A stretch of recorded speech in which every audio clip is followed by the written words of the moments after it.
Got a great feeling about this one. United away from Old Trafford, no pressure, zero given. Palestri, Rashford. Rashford for 2, Palestri for 1. United win 3-1. That's the job. Bring it on. Back again, Paddock in Copenhagen. I'm confident because we've done well, in the last game and got 1-0 and none saved us. So I'm going for a win. So I'm going for 2-0 win United. Up the win, up the Paddock.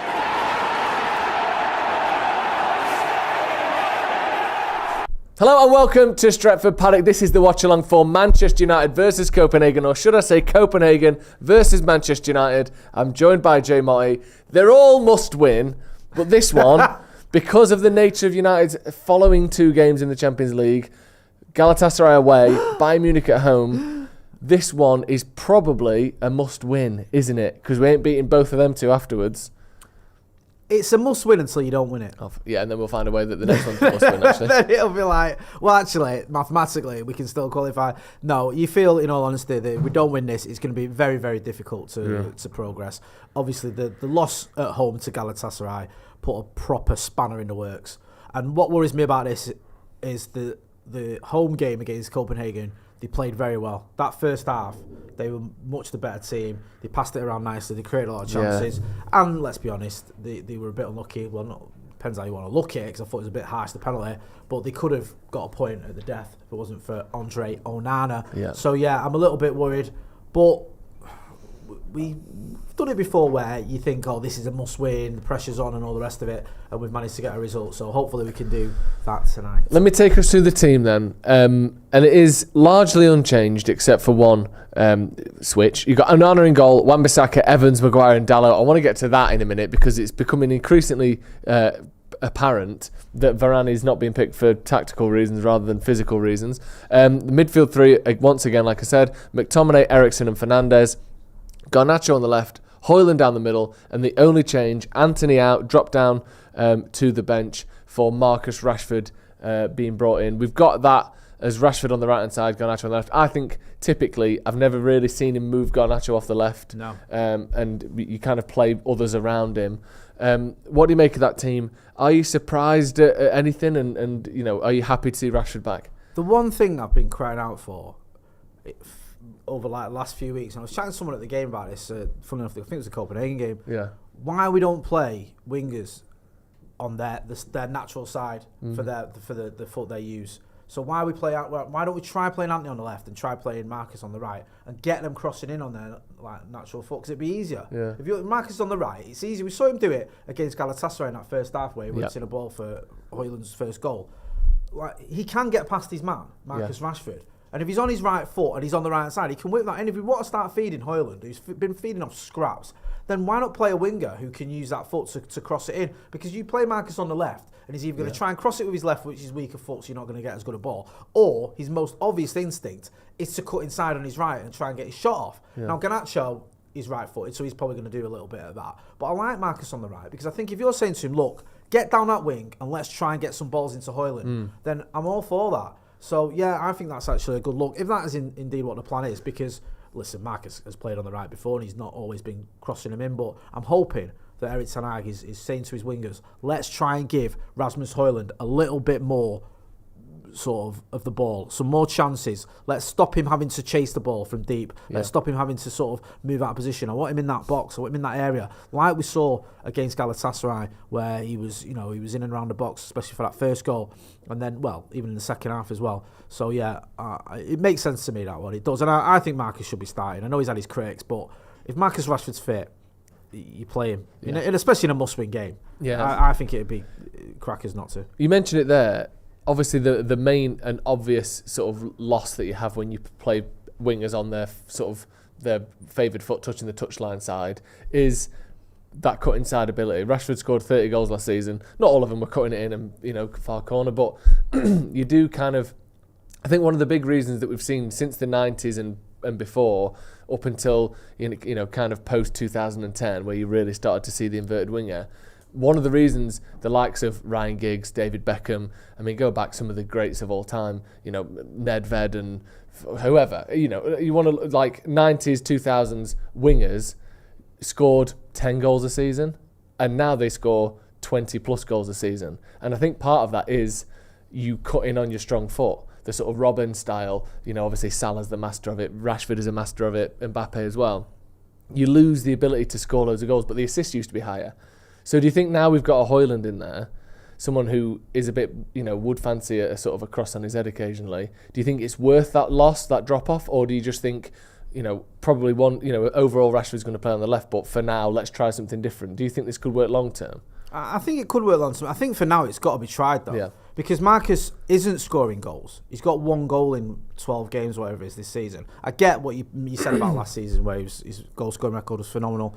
Yeah. 42 or 41 goal involvements, which is those are the sort of numbers you can't dismiss. Yeah. But I think for this season, he's not scoring and the striker's not scoring. Yeah. So the obvious thing to do is to get him creating more chances for the striker.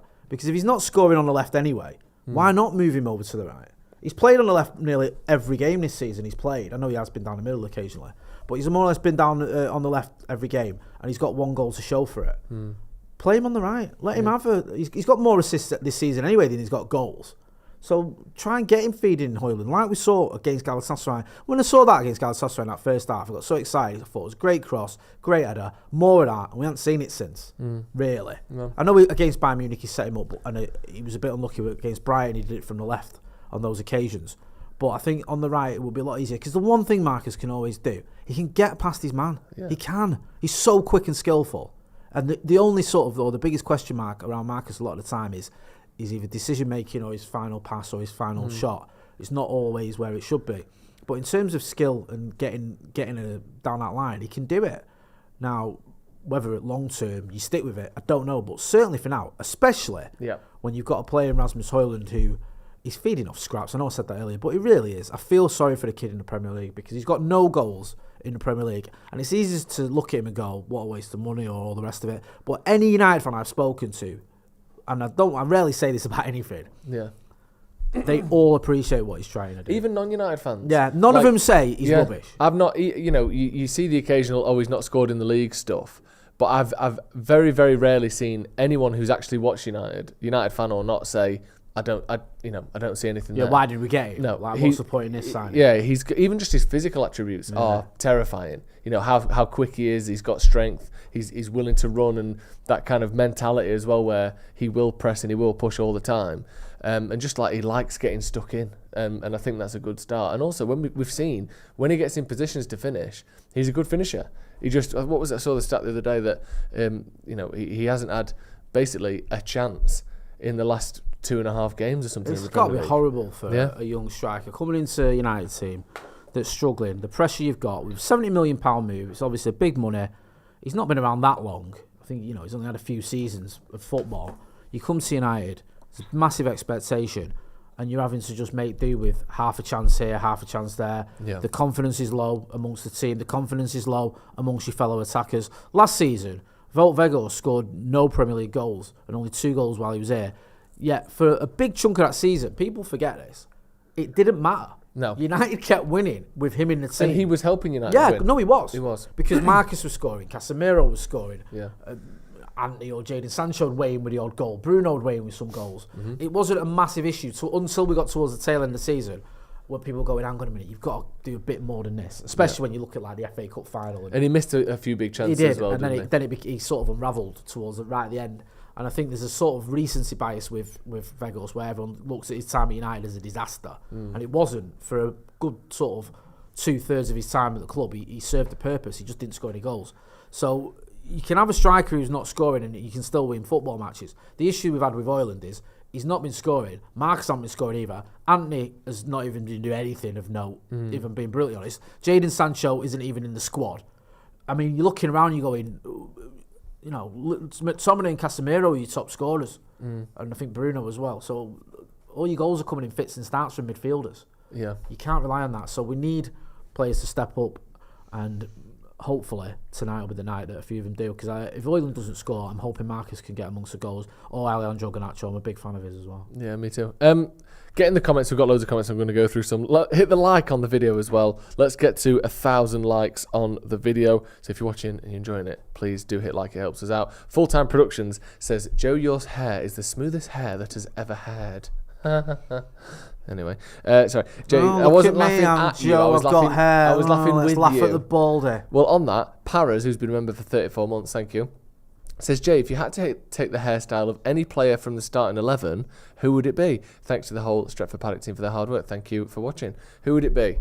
Now you've got a chance here to do something you never could do in real life. Højlund. Blonde. Yeah, that's something. Højlund. I've been blonde.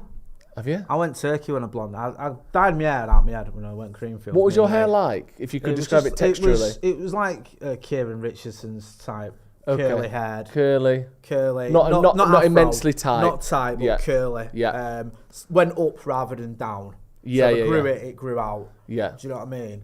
And then when I was about 16, I started shaving it, and then when I was about 18, I started going bald. So I stuck with it. That's like.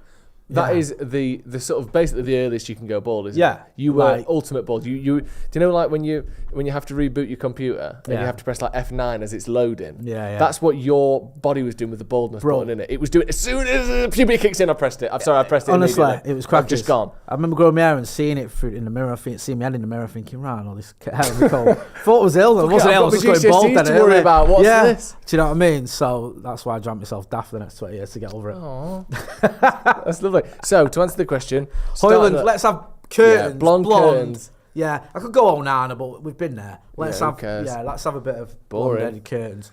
What would you have if you didn't have that hair? If you could have anything out of that, if you could have anything out of the squad, sorry, what hair would you have? I think you've got to go.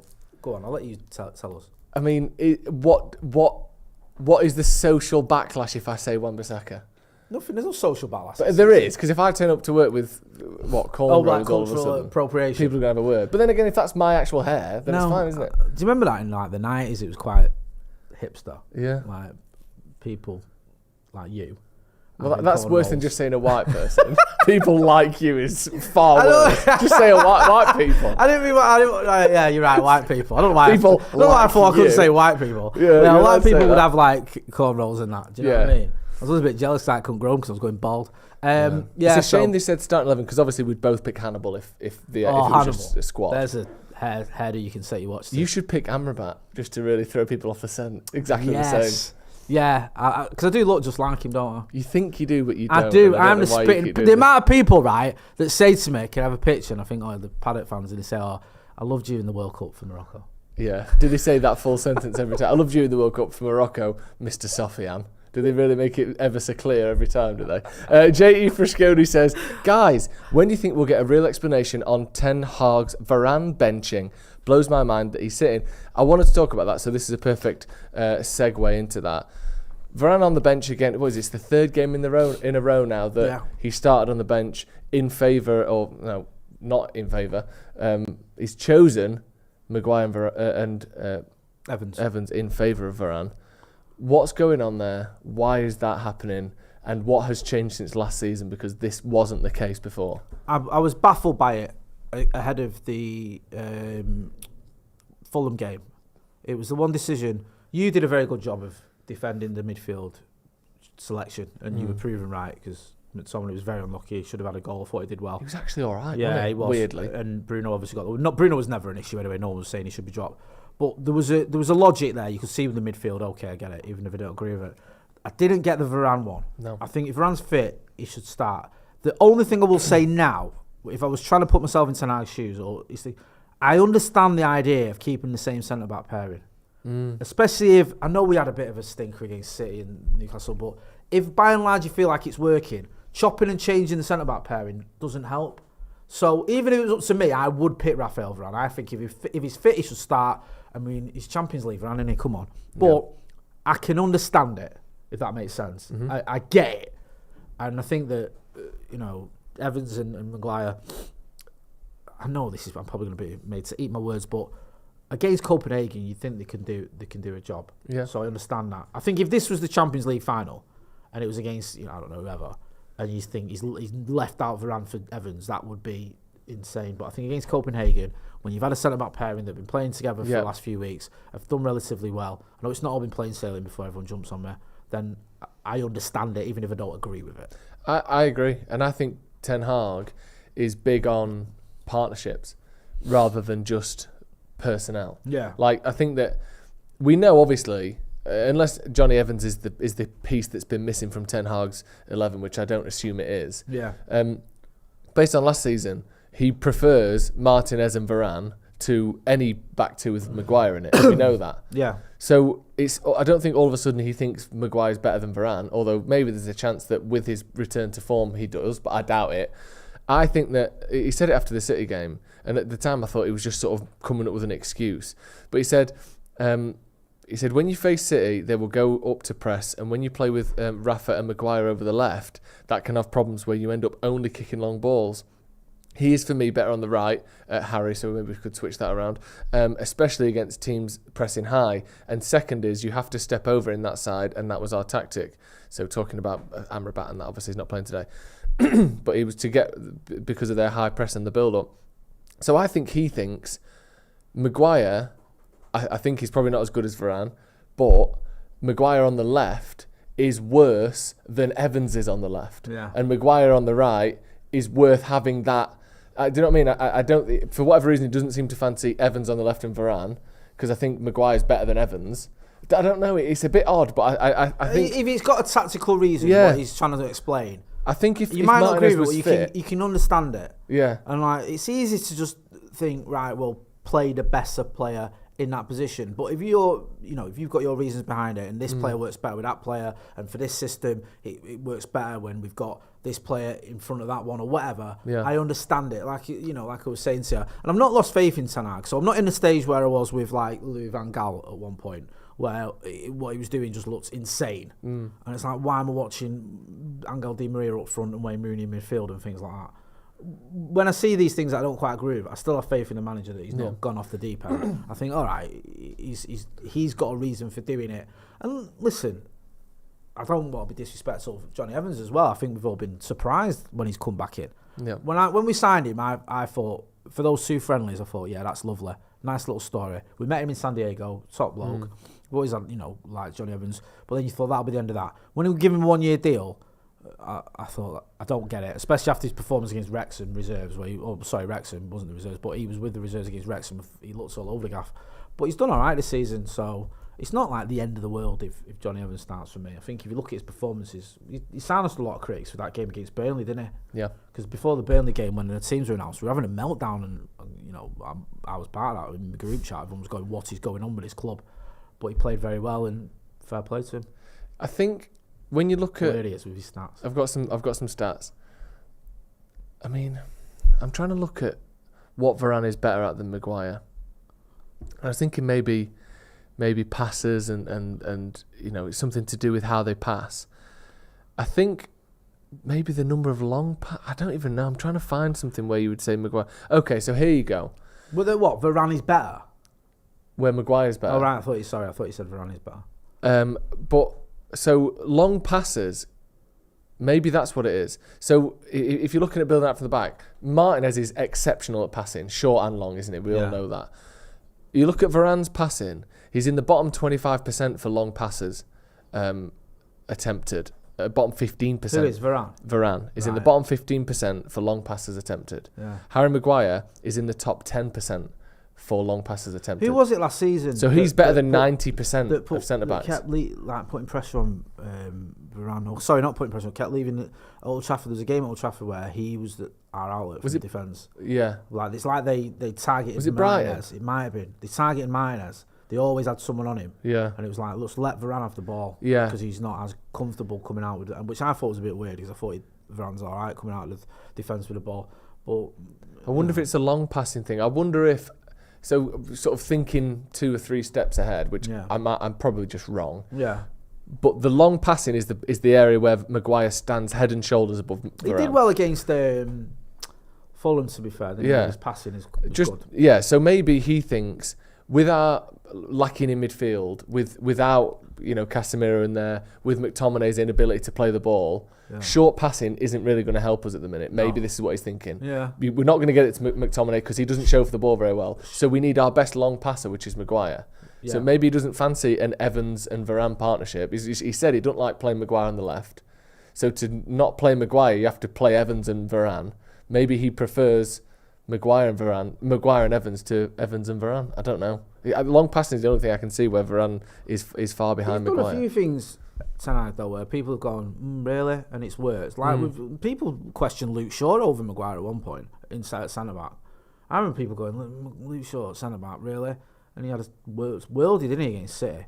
Should we look at the Copenhagen team? Yeah, let me bring that up. Let's look at who Evans and Maguire are going to have to deal with. Make sure you get involved in the comments in the chat. Let us know about what you think about the team, not just the centre-back partnership as well. The midfield, no Amrabat again. So he's like sort of falling out of favour. No Hannibal. Doesn't surprise me that much, even though I like Hannibal. I thought for was it the Copenhagen game? What was the game where he got? It was the Newcastle game, where he got booked early doors and didn't quite do himself justice, even though I'd love to see him back in the team. So go on, talk us through the FC Copenhagen team. Yeah, it's Grabara, Dix, Vavro, Klaassen, Diogo, El Yunusi, Laraga, Gellert, Ankerson, Achuri and Falk. So neither of the Hoylands. Yeah. One of them's on the bench. That's usually the case, isn't it? I think that was the case last time. Yeah, exactly. And Bargy as well. One of them like proper young. Yeah, Bargy was... Or are they the same age? They're twins, aren't they? Sorry, yeah. So Rooney Bargy, who's the 17-year-old, is their top scorer this season. You love this guy. Well, he's their top scorer and he's 17. It's something that's quite impressive, isn't it? You're always going on about him, man. Rooney Bargy, who's got a great name. I'm not going on about him. Give it a rest. You might be a United fan. I don't even like him anyway. Do you know what I mean? He's shit. That's more like it. Right. He's not even on the bench, bless him. Oh, no, he is. He's just called Rooney, though. That's all right. Rooney, but they've spelt it wrong. So he's on the bench. They've spelt it wrong, have they? Well, like Wayne Rooney's the proper way, isn't it? Right. Okay. All right. When he's got 250 goals from Man United, then tell me which way you meant to spell it. There's a way. God, none of this it depends.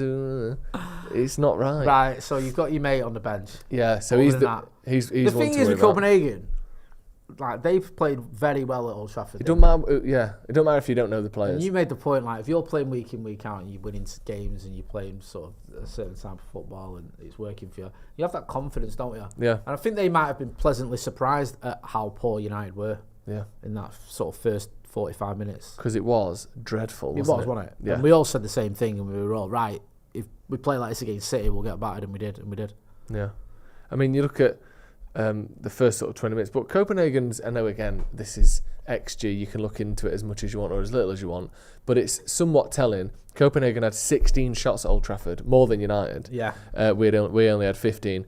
They had a 2.2 expected goals, ours was 1.69. Yeah. So, yeah, whether you like it or not, they probably should have got a goal. What is the penalty in expected goal? Is that it's roughly 0.75. Right, okay. So that's obviously... So, yeah, that makes sense. Massively helpful. But, to get 2.2 XG at Old Trafford is good. They had two big chances as well that they missed. Like, they should have scored a goal at least at Old Trafford. We were lucky in that game.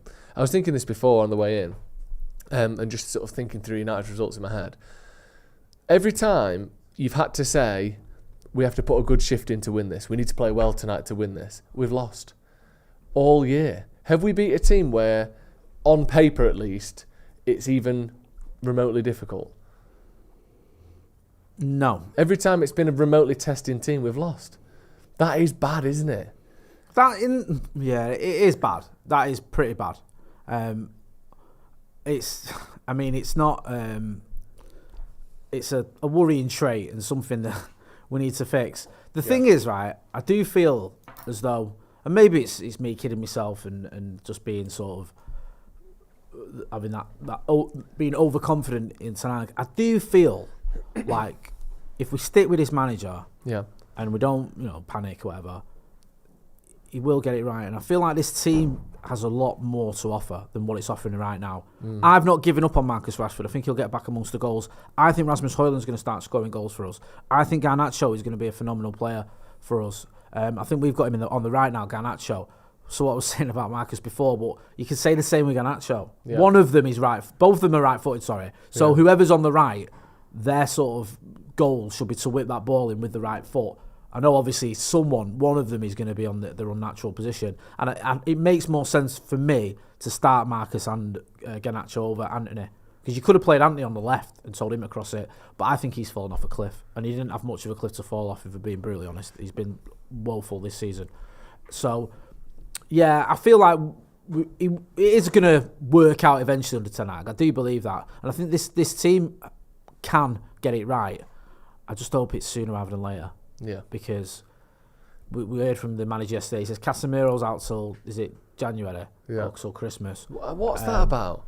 What? How come, right? I remember, and I mean, this can't be like a back in my day thing, but I remember back in my day, a hamstring used to be a month. Why? Malashi's been out with a hamstring since fucking July. Yeah. Like, what? Why is it? It's the start of November. Why is it 8 weeks? Who else was out with one the other week? Is it Wan-Bissaka, wasn't it?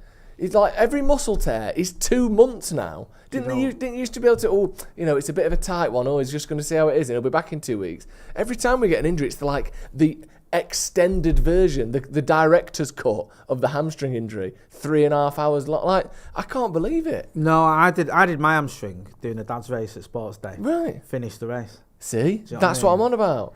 Great example to my daughter who's watching. Do you know what I mean? Never give up. Lie about where you finished as well, because you couldn't tell. Where did you finish? 6th. And where did you tell you finished? Joint 2nd. Well, I suppose if you're not first, you're last. So in a way, if you're not first, you are second, because you're all just last and second. Oh yeah, so you did finish second. Do you know what I mean? Exactly. Right. So, do you remember these days though, where someone had a hamstring injury and they're out for 3 weeks? Yeah, it's 3 weeks, wasn't it? It was. Now it's like we just get the fucking ultimate edition of it. Yeah, all. it's really frustrating because the thing with Casemiro as well, I don't know, and this sounds melodramatic, yeah. But I'm gonna go there. I know you're gonna say because he's one of the greatest DMs of all time. I know. But you feel like you're almost in this jury's out phase of his career. Has he still got it? Is he going to work out United? There's even talk of him going to Saudi next year, and some people are going, well, why not? Because if you look at Casemiro, right, it's easy to go, Casemiro's amazing, he's had some fantastic games for United, which he has. But if you look at all his games for United, I don't know, I can't remember how many he's played.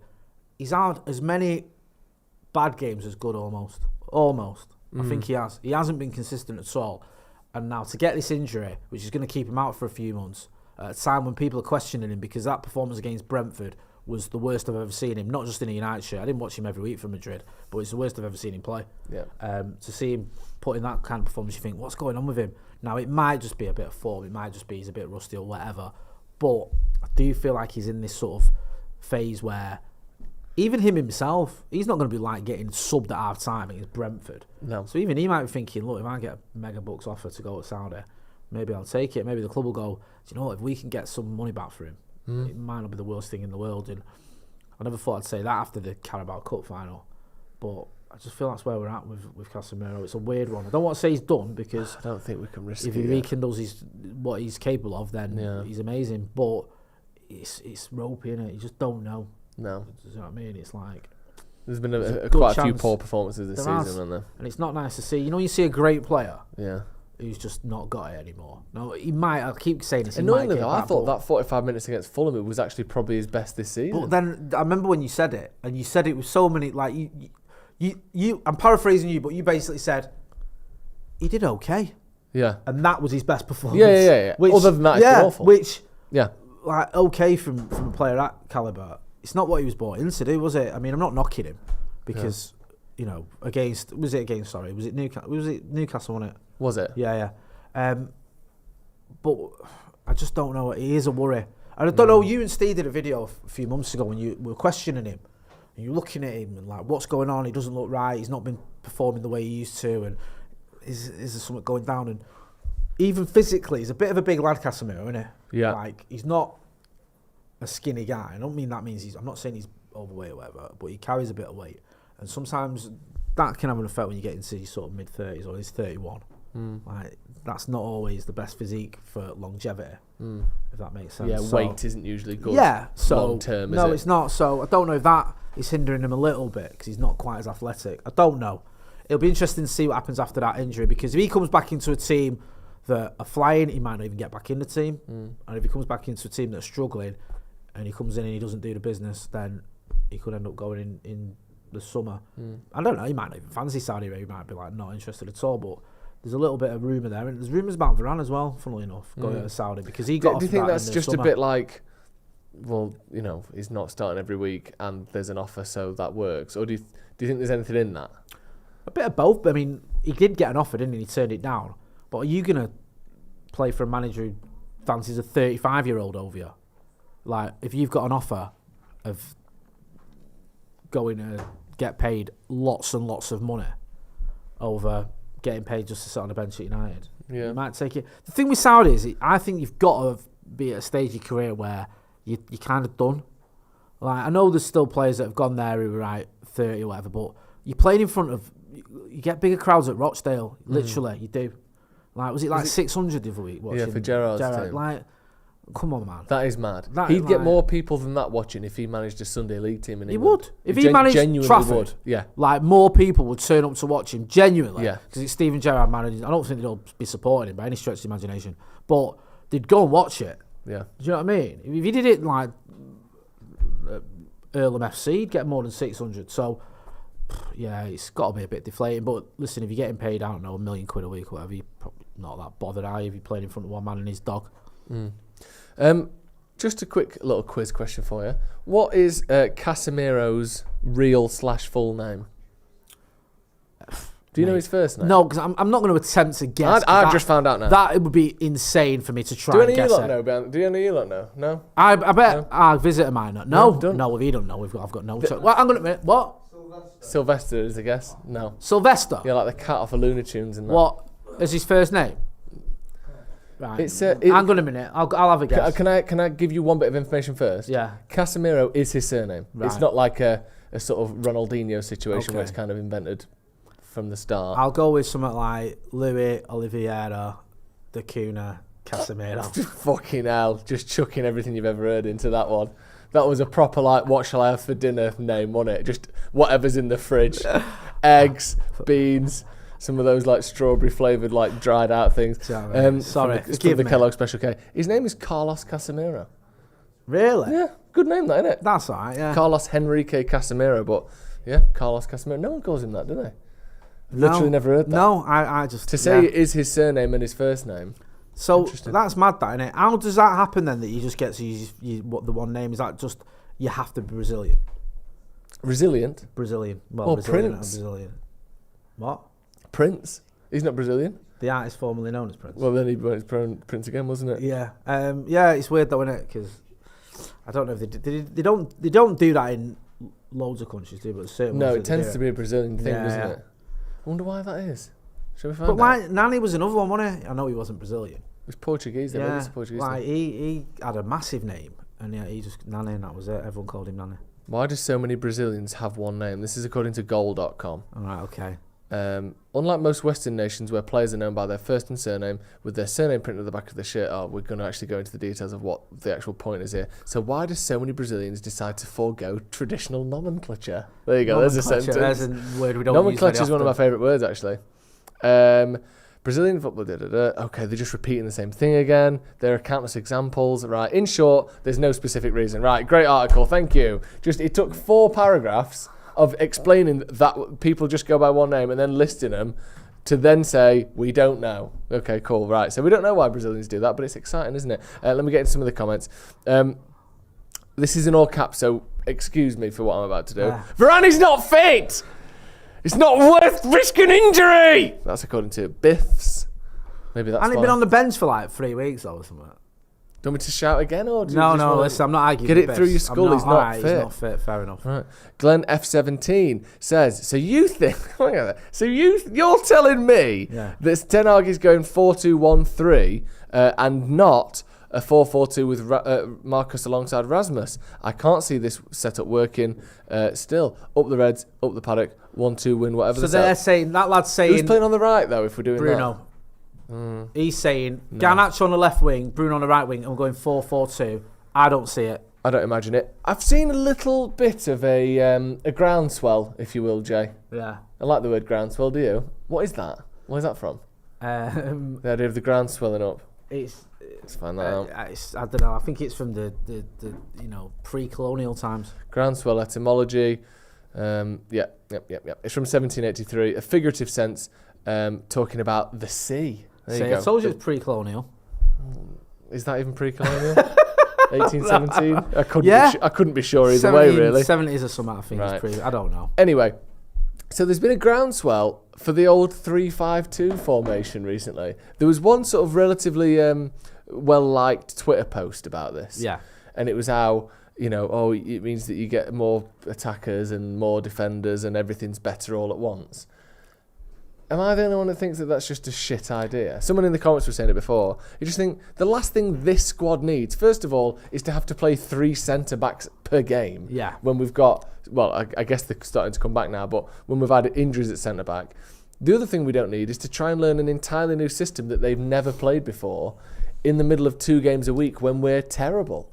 What do you think that changing the formation radically is the way to get through this? No, I don't. And we see like people coming up with ideas, and I get it. That's what football's about discussing things, and we should try this, we should try that. I've heard the 3-5-2 being suggested going back to Ollie days. People were saying it. It's time to do that week in, week out. I think you've got to trust this manager. He knows his players, he knows his squad, he knows who's got available. And while you may disagree or you may question certain players coming in and out, I don't think a radical change necessarily is the answer. And also, as a strike partnership, I don't know, I don't know whether that works. I still feel like you need 3 attackers. I know they've not been doing the business, but I don't think particularly asking sort of or having fewer attackers is the answer. And the thing with the 3-5-2 or anything like that is you've got wing backs. So if who's going to be your wing backs, I presume it's going to be Delo and Wan-Bissaka. Yeah. I mean, or is that where you start getting into the territory of trying to make someone like a Pellistri a wing back, or Anthony maybe a wing back, hard working, but he's not got tacklers. He's not and he's not got a temperament to be defensively sound for the entire game. So I think that a lot of people come up with suggestions where you go, right, this is the key, this one thing. If we change to this, or if we play this player, everything is sorted. And I just don't see it like that. I don't think you need to drastically change the tactics or the team, or the formation, sorry. I think what we need is some of our players who are lacking a bit of confidence to hopefully regain their mojo, and 1 or 2 players who've been sort of ravaged by injury to get back to full fitness and get back in the team. I mean, I'll keep saying this, and I'll say it until it happens. Martinez makes such a big difference to this team. Yeah. He really does. It's almost going unnoticed, or not unnoticed, or it's being downplayed. Yeah, it is. He's probably our most important player. Yeah, I genuinely think he is. Last season. Yeah, like people go, well, who's more important to us last season than Lisandro Martinez? Casemiro missed a lot of games, wasn't always on form. Marcus scored a lot of goals, got a lot of assists. It would be them 2 for me. Yeah, but again, this season Marcus has got 1 goal and 3 assists or whatever it is. So Martinez is the one player, and I know he's a centre back, but he's the one player that sort of makes everything tick. Yeah. And I like to have seen him fully fit playing in front of Andre Onana. Yeah, me too. I think that'd be great. Just the ability to find each other and actually play through the lines quickly as well. Yeah, so it's a shame that we're not seeing it really.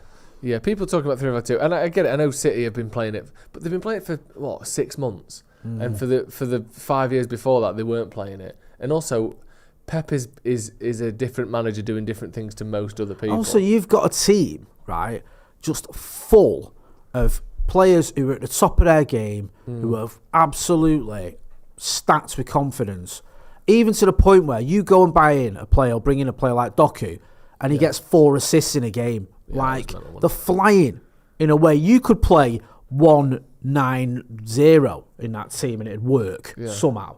Like, it's almost impossible for it to not work when everyone's fit, or the certain players are fit. I know that they're missing De Bruyne, but as long as they've got Rodri and they've got maybe Haaland, they're all right. Yeah. Like, John Stones as a DM, If you'd have said that to me a few years ago, I'd have laughed at you. Yeah. But now he's playing at DM, and he's playing like when he does play there, like he's the second coming of Michael Carrick. It's horrible. Yeah, it is horrible. I love that second coming of Michael Carrick. It is, isn't it? Yeah, you know what I mean? Yeah. Like, I can't believe what I'm seeing, and it's minging. Yeah, they can just sort of do anything. Like, what's that like that? You think that's stupid? He can't play that. He's not good enough for that. He's not got the intelligence for that. You're watching, like, oh, hang on, he has. Yeah, and How's he's probably City's best player in the Champions League. Honestly, it's like we're through the looking glass or something. I don't know what's going on. I know, it's too much. David Taylor says, sorry if you've mentioned this as I'm late to the show, but do you think Evans and Maguire's partnership at Leicester City is what Ten Hag is thinking? Thoughts? They might have an understanding. They might have a good understanding because of that. I don't know a lot about that partnership at Leicester, to be honest with you. But he might look at him and go, look, you two are on the same page. You work well together. I'm going to stick with you. It might be a little bit of several different reasons. It might be, as someone was shouting in the comments, that Raphael Varane isn't 100% fit or match fit. It might be there's a better understanding between Maguire and Evans, some of which is based on the fact they've played together for years, or on and off for years, obviously. It might be that he prefers Evans on that left-hand side next to Delo, and he prefers Maguire next to Wan-Bissaka. All these little bits that add up. Oh, do you know what? Union Berlin have equalised against Napoli. Oh, there you go, look. Maguire and Evans played 15 times together at Leicester in the 2018-19 season. Yeah. So it's not like... And when was that? It's hardly Bruce and Pallister. The 2018-19 season? Yeah, so 5 years ago they played 15 games together. That's almost meaningless. It is almost meaningless, actually. Yeah. 5 years ago, we played together for just over a dozen games. Yeah. Okay. I guess it's something. Yeah. It's not nothing, is it? But it's. I don't necessarily think what Maguire and Varane have played that many games together, haven't they? Yeah. So it's not as though it's they've got this kind of unspoken connection with each other. I think they know each other, but I don't think it's too much more than that. We've got a few more super chats. Let me get into some of these. Nick B says, Casemiro and Antony cost how much? 150 million. I swear every time City make a signing, it's around 50 million, or at least the majority. Can we start shopping in that range? They do a lot of that, don't they? Like, for a long time, I think it was like 3 or 4 years, Mahrez was their highest, most expensive ever signing. I think he was 65 or 70 million. And then for years after that, they would get in players at that range, like the 45, 55, 65 range, and never go above that. I think it was Grealish who actually broke that in the end. Yeah. And then, well, technically Haaland didn't, but realistically he did. In real life, Erling Haaland is probably the most expensive player they've ever bought. Yeah.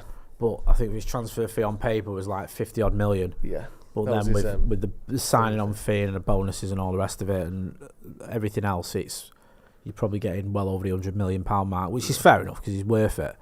But it's just annoying because everyone's like, oh, they got him for 55 million and we paid 70 for Rasmus Højlund. Yeah. If you look at the amount of money they spent on him and what we spent on Højlund, they spent a lot more on Erling Haaland. I know he's a much better player and certainly, he's done a lot more in his career. But it's not the case that we spent more on Højlund. That's just nonsense. Absolutely not. Alex Buckingham says, I'm enjoying Google things with Joe and Jay. Yeah, that's our new show, our new segment, sorry. Yeah. Danny Shield says, the reason Brazilian and Portuguese footballers tend towards one name monikers is the length of Portuguese surnames. Using both parents in Spanish is the same, but the patronymic, i.e. Mata, is actually Mata Garcia. There you go. There we go. That's a good bit of knowledge there. Lovely. Hang on a sec. Haaland had a buyout clause. Yeah, exactly. That's why he was so cheap. Yeah, I get that. Just do a rate good deal. When they went to get him, they paid that buyout clause and then gave him lots of money on top of that to come and play for him. Yeah, absolutely. So it wasn't like he just cost that and 200k or whatever a week on wages. It was a lot more. The whole package was probably closer towards 150 million. Where the whole package for Højlund is probably closer to 100 million. Yeah. That's my point I'm making. But people always go, oh, you spent more on Højlund than they did on Haaland, when it's like another reason to bash United. Yeah, absolutely. They saw a stat on the screen before about Rashford. He's not scored in his last, I think, 7 Champions League games. Just generally in the Champions League, I don't remember the stat exactly, but it was something like, in the last 10 years, United have won like 1 Champions League knockout game at Old Trafford. It's something astonishingly bad. That I think, not only do I think that's right, I think I can name that game. Was it Olympiacos? Yeah, I think so. If that's the one, I think that might be the because only that was one. 2013 to 14. Can you season. think of any others since then? Well, we lost to Paris Saint-Germain. Yeah. We lost to Barcelona. Yeah. We lost to Real Madrid. Yeah. I think that might have even been over the last 10 years anyway. There's not like we've qualified that many times either, is there? So, and I know obviously this isn't a knockout game, but our Champions League record just generally since 2011 has been awful. Yeah. We got knocked out in the group stage in 2012, didn't we? And then obviously it was round of 16 in 2013. I know it was slightly strange circumstances, but even so, that's what happened. Like, we've just been generally horrendous in the Champions League for a decade, haven't we? yeah, we have. And We've not even sorry to interrupt you. No, go even on. Liverpool, Sevilla's when they another were one we shit, lost. they still did well in the Champions League. Like they got to what? How many finals they got to since 99? 3? No, 4? more than that, 5. They got to 2 under Rafa, didn't they? Because they won it. 05-07. Yeah, and then 3 under Klopp. Is it? Oh yeah, they lost to Madrid twice, haven't Yeah. they? Like, they've got to 5 Champions League finals and won 1 league title in the time that we've won about 6 league titles. Like, The thing we is, with don't us, have that about us for some reason. we've done that thing as well. If you'd have won 13 league titles between 1970 and 1988 or whatever, the chances are you'd have won 5 European Cups. You just would have, because of the nature of the European Cup and the how you had 2 tough games in some of those runs, whereas you in the Champions League now you can play 4 or 5 amazing teams. Yeah. Like, it's so much harder. Yeah. But even with that, the fact that we dominated football during the 90s, the noughties, and won a couple of titles in the 10s, Liverpool, in some seasons, one season they won the Champions League and finished 5th. Yeah. Even Chelsea. How have Chelsea won the Champions League as many times as we've won the actual Champions League, not the European Cup? How has that happened? I don't know. Because they've done it twice, I think, when they finished 6th. Yeah. It's amazing, and not in a good way. And then I suppose the flip side, you could go, well, look at Arsenal, for example. They were in the Champions League, was it 20 seasons on the spin? Yeah. And got to 1 final, which they lost. Yeah, and they were shocking in as well. Yeah, I think they could have won that. I think if Henry scores his goal when he's free. Doesn't know, does it? No. Dickhead. That's bad. Do you know what's weird? I only found out the other day. Thierry Henry went and played in the MLS when he was 32. Yeah. Like, looking back, my memories of Thierry Henry, he was like mid to late 30s. He was only like 34 when he came back to Arsenal. Yeah. With his beard like some bloke who'd lived in the woods for 40 years. Yeah. He was 32 when he joined. He joined New York City or whatever. I think that, yeah. It's mad, isn't it? It is mad. Quite a young tail off, wasn't it? I think it's one of those, though, where he'd done what he'd been to Arsenal, broke their record, went to Barca, won. Did he win a couple of European Cups with Barca? Was it 1 or 2 Champions League? He definitely won at least one, didn't well, he? He won one against us, didn't he? Technically, yeah. And then he won that one. Yeah, and then you think, right, he's probably thinking, right, I'm going to get a load of money now to go to America. Yeah. And I've won the lot, and I've done it all, and I've broke records, and I've won the World Cup. Yeah. And the Euros as well.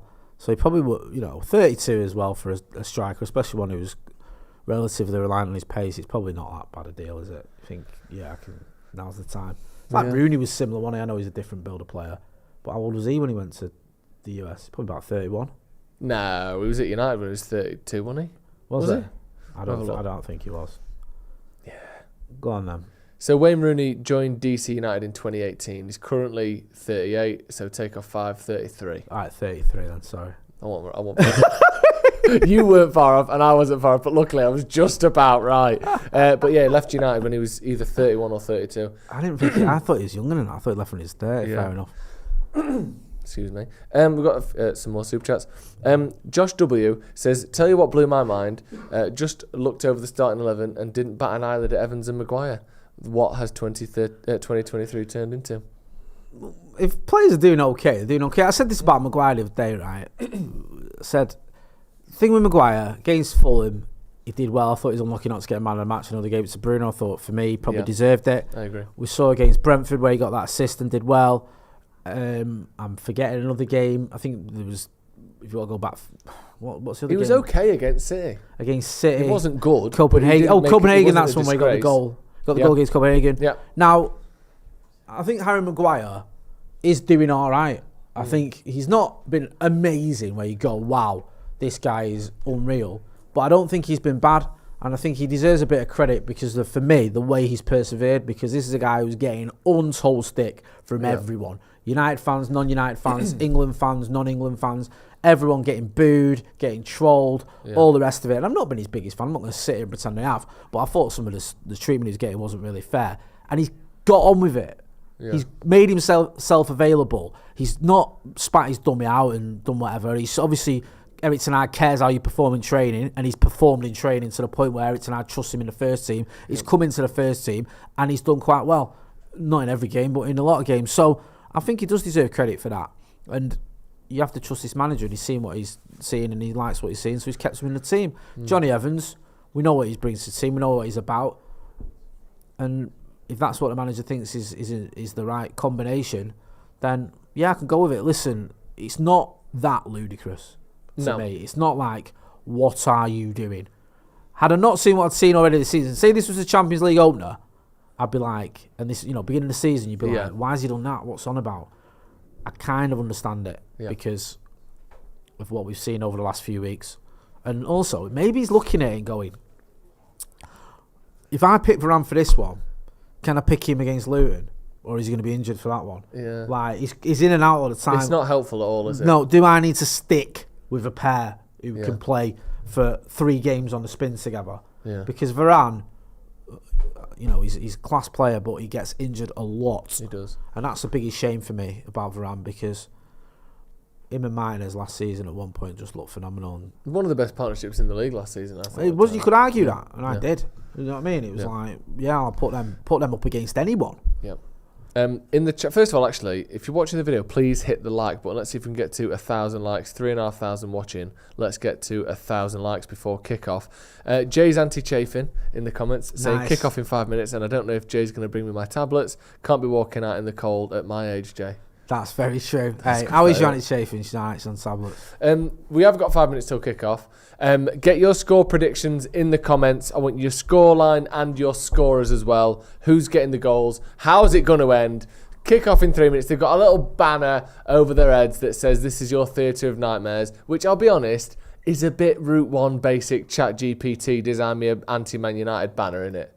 It's a bit like Theatre of Dreams, more like Theatre of Nightmares. Shut up. Go and get yourself another pint. Proper shandy drinkers banter that in it. Fucking hell. That's proper pathetic. Theatre of Nightmares. That's like, the under 12s are playing. Yeah, exactly. You call it Theatre of Dreams, well, this is your Theatre of Nightmares. Have a bit of that. Here we go. I'm up for them normally. I wish. I don't what even for mind. that? I don't even mind like being slagged off, and like if it's a good joke or a good poem or something, I like it. Theatre of Nightmares is garbage. Yeah, it is. And maybe I am slightly bitter after their manager said the atmosphere will be 100 times better tonight than it was at Old Trafford. But you know what? Yeah, let's see the one love flag there, Peter Bolton. He gets about that kid, doesn't he? Fucking Theatre of Nightmares, grow up. Absolutely ridiculous. I haven't had a nightmare in years. I have them all the time. Do you? Do you? Yeah. I don't remember my dreams.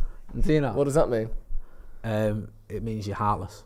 Yeah, probably. Terence says 2-0 to Copenhagen. Nick Brown says 3-2 to United. Nick B, 3-0. Rasmus Brace and Rashford Screamer. Nice. DB Cooper says United win by 1 billion. All goals by Rasmus.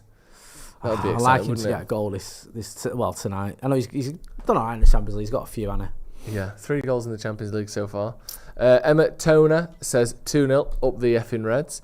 Clement Newton, sounds delicious, like a sort of fig Newton but made out of clementines, says 2-0 United, Rasmus ×2. What else we got? Ross Murphy 3-1 United. Hoyland on fire tonight, says Mike MUFC. Tom Hartley, don't know if it's anything to do with the Jam Empire, 1-1 to United. Interesting.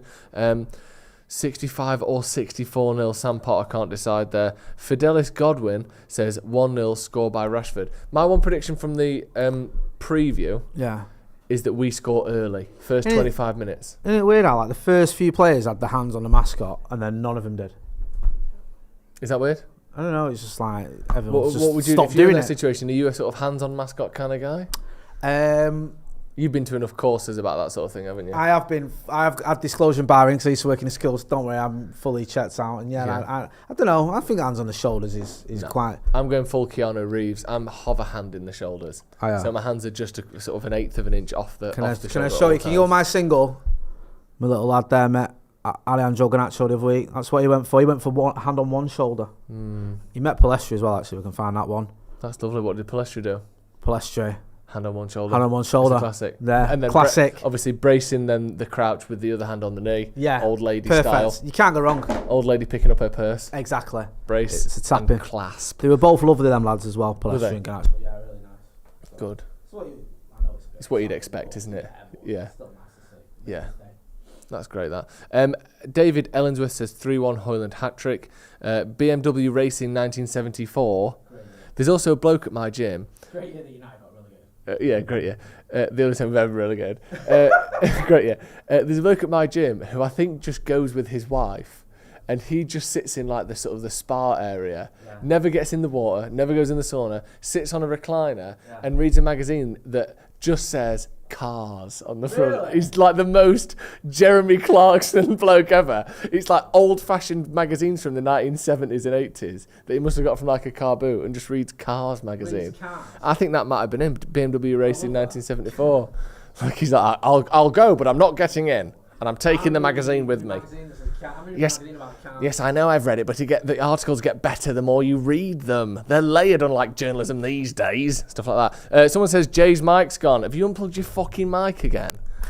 He has. He just unplugs it at source. That's not even it. Right. That's absolutely unacceptable, that. Hey, welcome to the Theatre of Nightmares, sunshine. This is our Theatre of Nightmares have a bit at of the minute. Theatre of Nightmares, eh? Woo! Nick Collins says... Nick Collins, don't you work for Sky? Says with Onana going to AFCON. Yeah, that's the great story, that, isn't it? I'm so chuffed with that. Am I going to AFCON? Yeah. No, I'm not. Absolutely not. If you sign me, I am not going to AFCON. Promise. All right, we'll sign you. Sound. So glad you're not going to AFCON. What? I'm not going where? Of course I'm going to AFCON. When you say I'm not going to AFCON, I'm a proud Cameroonian, and I'm definitely going to AFCON. Yeah, I've Whoever built a few told you that bridges was in my lying. time. Annoyingly, he's going to go just as he started playing well. There was He's that been statement really as well, good for like, the last interview where few he's weeks. like, there was rumours like he feels a bit guilty, he wants to stay, but he's not going to. He's No, still going to go. he will go. I can't. Do you know what? I can't blame the kid, because if he's like someone going to play for England or whatever, everyone like, oh yeah, you got to play for your country. It should be no different. If he wants to play for his country, fair enough. Yeah, it's just frustrating that the AFCON, is it the only continent tournament that takes place during the season? I don't think know when so. the Asian Cup is. Yeah, I'm not sure, to be honest with you. But we've got Bayern Day. We'll be all right. Hell, Oh my God, that was nearly a handball straight away. Johnny Evans has kneed the ball at Harry Maguire from about a Everything yard we were away. saying about Evans and Maguire might have just gone out the window in the first 18 seconds. They're going to VAR If VAR that, and like, if you no, look it's not here, Evans, it's sorry, McTominay. so Mr. McTominay, McScott, he's kneed against his arm. That's going to be a he's penalty. volleyed isn't it, hasn't he? Scott McFucking penalty. Is that going to be a penalty? I don't. He might get away with it Because it's his teammate. because it's his teammate, and you can plead thickness, Can we get a bit more volume, please? plead stupidity as a So defence. Scott McTominay knees it and kicks it. It definitely hits Maguire's arm. I mean, if that isn't a penalty, why was the one against Bayern Munich a penalty? When Eriksson did essentially the same thing. He's got to do better than McTominay. That's shit. He's just from McTominay. panicked. Because and he's kicking it like he's nervous, like you said. yeah, It hits his knee yeah. and then his foot. Like- It's so unorthodox and unsettled. And you can't blame Maguire for that, because he's got like it's 2 yards away, and Yeah. his teammates just volleyed it onto his arm. And what are you meant to do there? Yeah, there's nothing he can do there, is there? The atmosphere is going to be good tonight, isn't it? Partly because I think they typically do have a good atmosphere, and partly because, like I said before, their manager was sort of stoking it up, wasn't he? Pre-match? Yeah, I don't mind a bit of that. No, I fair don't mind play that. to him. Jose loved a bit of that, didn't he? Yeah, he did. Is it Pep as well? Who's No, like, Pep goes the other way. Pep says, "Can someone please come to our game this week?" That's, yeah. You know, he's like, "It'd be great because we're the defending champions. If next week everyone came Yeah. and watched us, that'd be a treat." I'd be loving Bloody that. hell! Can you imagine Fergie '99 going? You know what? Next week, can people come down to Old Trafford? We won't mind selling out Yeah. next week, you know. I know it's obviously Crazy, it's annoying. innit? 'cause I we've don't got- I don't like bashing fans for not going to the game. You can't go to the game, fair enough. It's just, let's call it what it is, though. It's pretty embarrassing when your manager's having to beg you to come and watch supposedly the greatest club team ever. Yeah. It is actually, isn't it? Onana's had about 15 passes in the first 2 minutes, which is another one. Well, let's just, it's probably Keep not a bad idea, just keeping hold of the ball for a minute after Yeah. that debacle in the first 20 That's seconds. true. Johnny Evans there. Go on then, Dallo. You got a bit of space there. Go on, Get running, son. lad. That's a good Into ball, Bruno. that as well. Bruno's got a bit of space as well. He's just absolutely. Go looks on, like he's gonna Marcus. get it. Get it under control. Good lad. Oh, He's mint at that, silky Marcus. little touch He there is. from Rashford. Whip that in. Wan-Bissaka on the right. He's done well to keep it. There's a man in the box there. Oh, even better. McTominay's into the We're in box, here. Pulls it across. Yes! Yes! Get in! Yes! Rasmus I Højlund. told you we'd 2 score minutes early. in. I literally said my only prediction for this game: we will score early. And unless we see what is at this point the trademark Don't VAR even finger bother to the with the ear. VAR thing. I personally thinking that through, I can't see a way That's that's not a great to goal. see. Great I cannot to see. see a way that isn't a goal. Brilliant. Just kept the ball for 2 minutes and scored. Did well there. There's good play down the right hand side. Marcus brought it down superbly. Wan-Bissaka on the right hand side there. I thought he should have whipped it in, but he didn't. He kept hold of it. Yeah. Then played. Was it a great little ball back to Marcus? It's Let's just lovely. watch No, this it's, again. it's McTominay. Oh, sorry, McTominay. Yeah. And then McTominay straight across the goal. Højlund, where you want him? Perfect. Right in that 6-yard box. And that's where you want the one before as well. The thing City do so well, the thing other teams do so well, the pass onto the where the 6-yard box meets the goal line, and they pull it back from there and they whip it across from there. City score 50 goals a season like that. Well done as well, McTominay's had his pelters, but an assist for him. He's been about it, I know, this season. He has. I'm not going to pretend I'm not being quite critical of some of his performances, but he's certainly been involved in a lot of goals, and great to see. 4 goals in 4 games now in the Champions League for Rasmus Højlund. Brilliant. I'm going to turn it over. I noticed just as we scored that started flashing, which is nice because usually it's like a minute before. Yeah. Yeah, I don't know why. I had a real feeling this week. I just thought we're going to score early in this game. I hope we don't switch off now. Yeah, me too. Just keep Do the going. same Get again. at him. Do you know what I loved about that? It was a proper team goal. It was. Delo did some good work. Bruno did well, even though he gave Marcus a little bit to do. Marcus Great did touch well. by Rashford. And then Wan-Bissaka, McTominay, and then rounded off by Højlund. That's a bit more like it. Yeah. Do you know what I mean? That's what you want to see. Brilliant. Well done, everyone. Good start. Now let's not, like you said, let's get the next one as well. Do you know what the funny thing is, right? It's almost we're playing like a 3-5-2. You what? No. Jay, I mocked it. I can't even Like, admit it. if you look, somebody's almost in defence there. And like Wan-Bissaka and Delo are almost like wing-backs.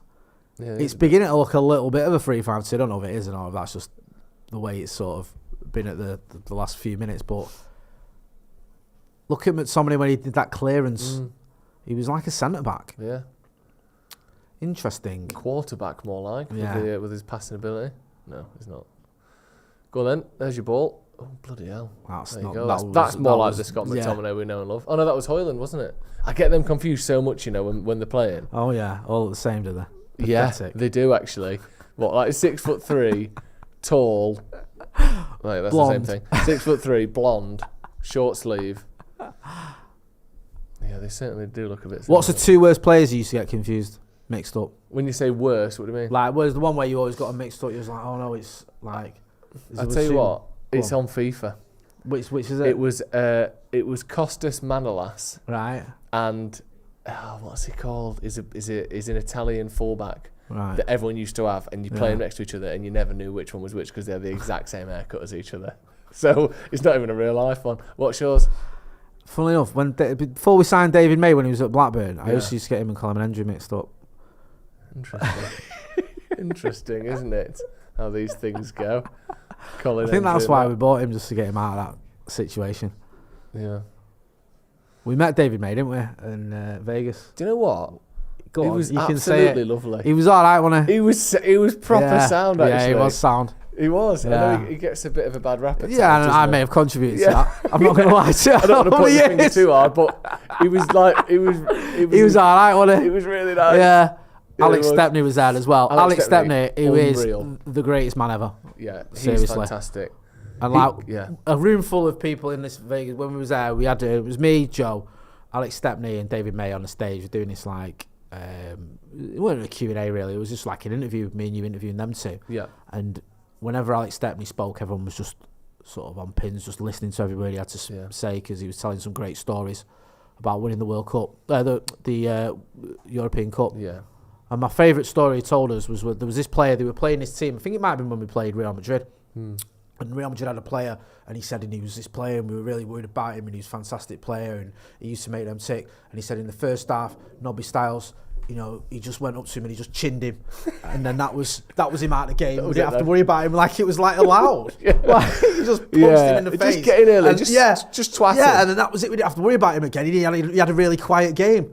Well, yeah, he was concussed. Just been punched in the face by Nobby. It's like a corner, or like yeah, he said he came back and he just chinned him. Yeah, just chinned him, like, and then that was it. We didn't have to worry about him anymore. I thought, right, okay, that's a novel approach. VAR, eh? Yeah. I'd love to retroactively go through like a season in the 50s or 60s and put VAR in and change all the decisions. I bet the leagues and we'd have won the 1958 FA Cup final. Every Joseph, single cup and league would be completely different to what it actually is in real life, wouldn't it? Massively. Like so. the goings on and just what never got seen and all that stuff. Some of it was never even filmed, was it? Like, wasn't even televised or filmed half of it. No, because it's one of those things as well. You know, when people like judge football from a certain era, it annoys me when like certain. I remember having it with this journalist who said he was like, hang on, there's someone on the pitch. I can't see what he's got. He's got a flag of some sort over his head. He's like proper fully got on the pitch then as well. Fully sprinting, wasn't he? Yeah. Do you know what makes me laugh about that, right? I seen some guys at Old Trafford do it. Remember Ronaldo came and everyone was doing it? Like loads of people running on the pitch. And like you always think like, why are you doing that? Because you're gonna get a lifetime ban. But I think some of them who did that like weren't United fans. I'm not saying United fans haven't done it. Were like day trippers or whatever who didn't give a toss about getting banned from Old Trafford for life. He's just like, I'm gonna get on the pitch and see Ronaldo.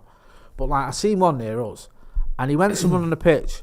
Right, he got his foot like on the touchline, and then just got dived on by stewards and dragged off. And I thought, like, you've got a lifetime ban for not even getting on the pitch, like for getting to the bit where you take a throw in. Like, it's gutting that, isn't it? Yeah. Like, if it was VAR'd, he technically didn't even cross the line because the whole body hadn't crossed the line. His foot was on the line. Technically, that's still out. My favourite one was when we played City, and this lad climbed out the United and ran towards the City end, giving it all out. And then he got like halfway to the City end, or the stewards chasing him, then ran sideways into United and dived in, and all United fans went around him so they couldn't get him. So just blended in like Assassin's Creed. He's just in. It's just gone. Like, so random as well, just giving it all out. It's always the same, isn't it? Yeah. Always the same. Never. No.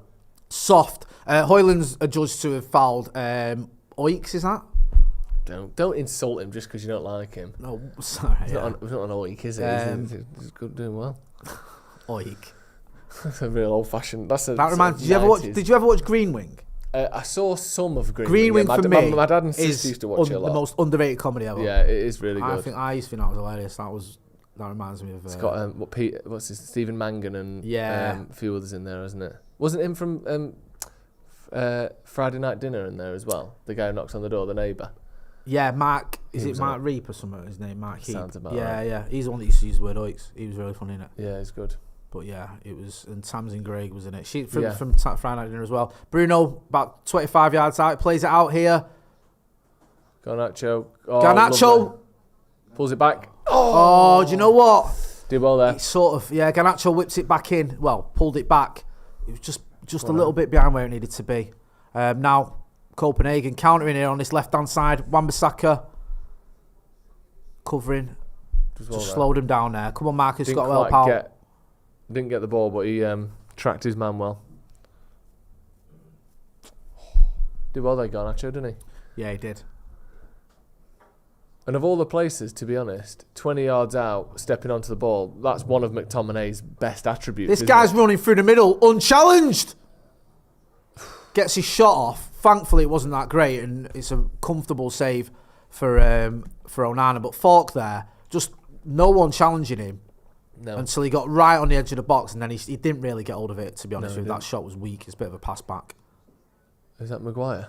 Maguire's saying kick the ball out to Onana, who's not kicked it out. He's kicked it to Marcus, who's kicked it out for him. Who's down? Evans has Johnny gone Evans. down. I think He's we might injured. end up seeing Raphael injured to me. Varane because, Evans is on one knee. Looks like there's obviously something wrong with him. Eriksen's having a chat with him. A few in the comments talking about hip potentially. So I think we are going to see Raphael Varane unless Johnny Evans recovers quickly. Don't look like it though, does it? He's gesturing over to the. Yeah. Eriksen are giving instructions as well to Rasmus Højlund. That's just it, right? He scored from 2 yards out. Perfect. And if you could have picked a goal for him to score, that's the kind of one you want him to score. In and around the box where he should be. Because after games you watch him now, he's almost like an attacking midfielder because he's coming so deep to try and get hold of the ball. Raheem Sterling got a 30-goal season at City, and most of them were goals like That's that. what I mean. People basically squaring it across either the 6-yard box or the goal line. See that? No. Works up. Ooh! On the United flag. Yeah. flag. Good lads. Good lads. Yeah, done well there. Yeah, Evans is off. I think it's Evans. It's got to be Evans for Varane, isn't it? Yeah, I mean, who else is on the bench? We've got Lindelof as well. Oh. That That'll would be be controversial interesting, wouldn't if Oh no, it's Dix, not Oix. Oh, it's Dix. Sorry. Yeah, could have been worse. Thankfully, there isn't a pun with that one or an insult we can use. If United were to get a new stadium, because obviously that I gets... don't know. Evans there. Is he saying? I don't know. Is he done? I'm not sure, we'll see. Well, like he still might have been arguing the case for staying on. Yeah. If United were to get a new stadium, Yes. would you want a square, sort of rectangular stadium for a four-sided thing like we've pretty much got with Old Trafford, or would you like one of the sort of the bowl, style stadiums? What do you like? Because this is very much four ends. This I like stadium's the what made me bowl. think of- Do you? The Allianz Arena. You're like mad, bowl. you are, I quite aren't like that. The bowl. I don't know. I always think it don't overly matter, and I'm an old man. Do you know what I mean? Like, what do the younger generation think? What do you want? You fall into that category. You're in your 20s. I like the square. Do you? The Fair rectangle, enough. yeah. It feels a bit less. Don't know. It feels like they were all built by themselves over Raphael time. Varane is coming on. After all that, ironically, Yeah. Varane's coming on for Evans. Lovely. Yeah, bowl. So we had all that debate and discussion. Old. A bit new, sorry. Yeah. Yeah, I don't like Champions League, Varane's coming on. it. Here he is. He's still favoured over Lindelof, which is a good sign. Yeah, that would have been odd if Lindelof would have got on ahead of him. That would have been like, right, something's definitely popped off with him and Ten Hag. Yeah. And you don't want a thing with Ten Hag where he's rowing with too Everyone. many players. Like, Sancho's one thing, we can cope with that. But when it's like, it starts becoming a few, you start worrying we're going down the Jose Mourinho route of falling out with everyone. Yeah. He'll be out for 8 weeks as well. Feel now, by sorry the for Johnny Evans. way. Yeah. What was it, 10 minutes in and he's off already? Yeah. That's that whole argument about a nice partnership with him and Maguire getting going out the window. I don't know if you saw him before. Do you know the medical team who were coming on? Yeah.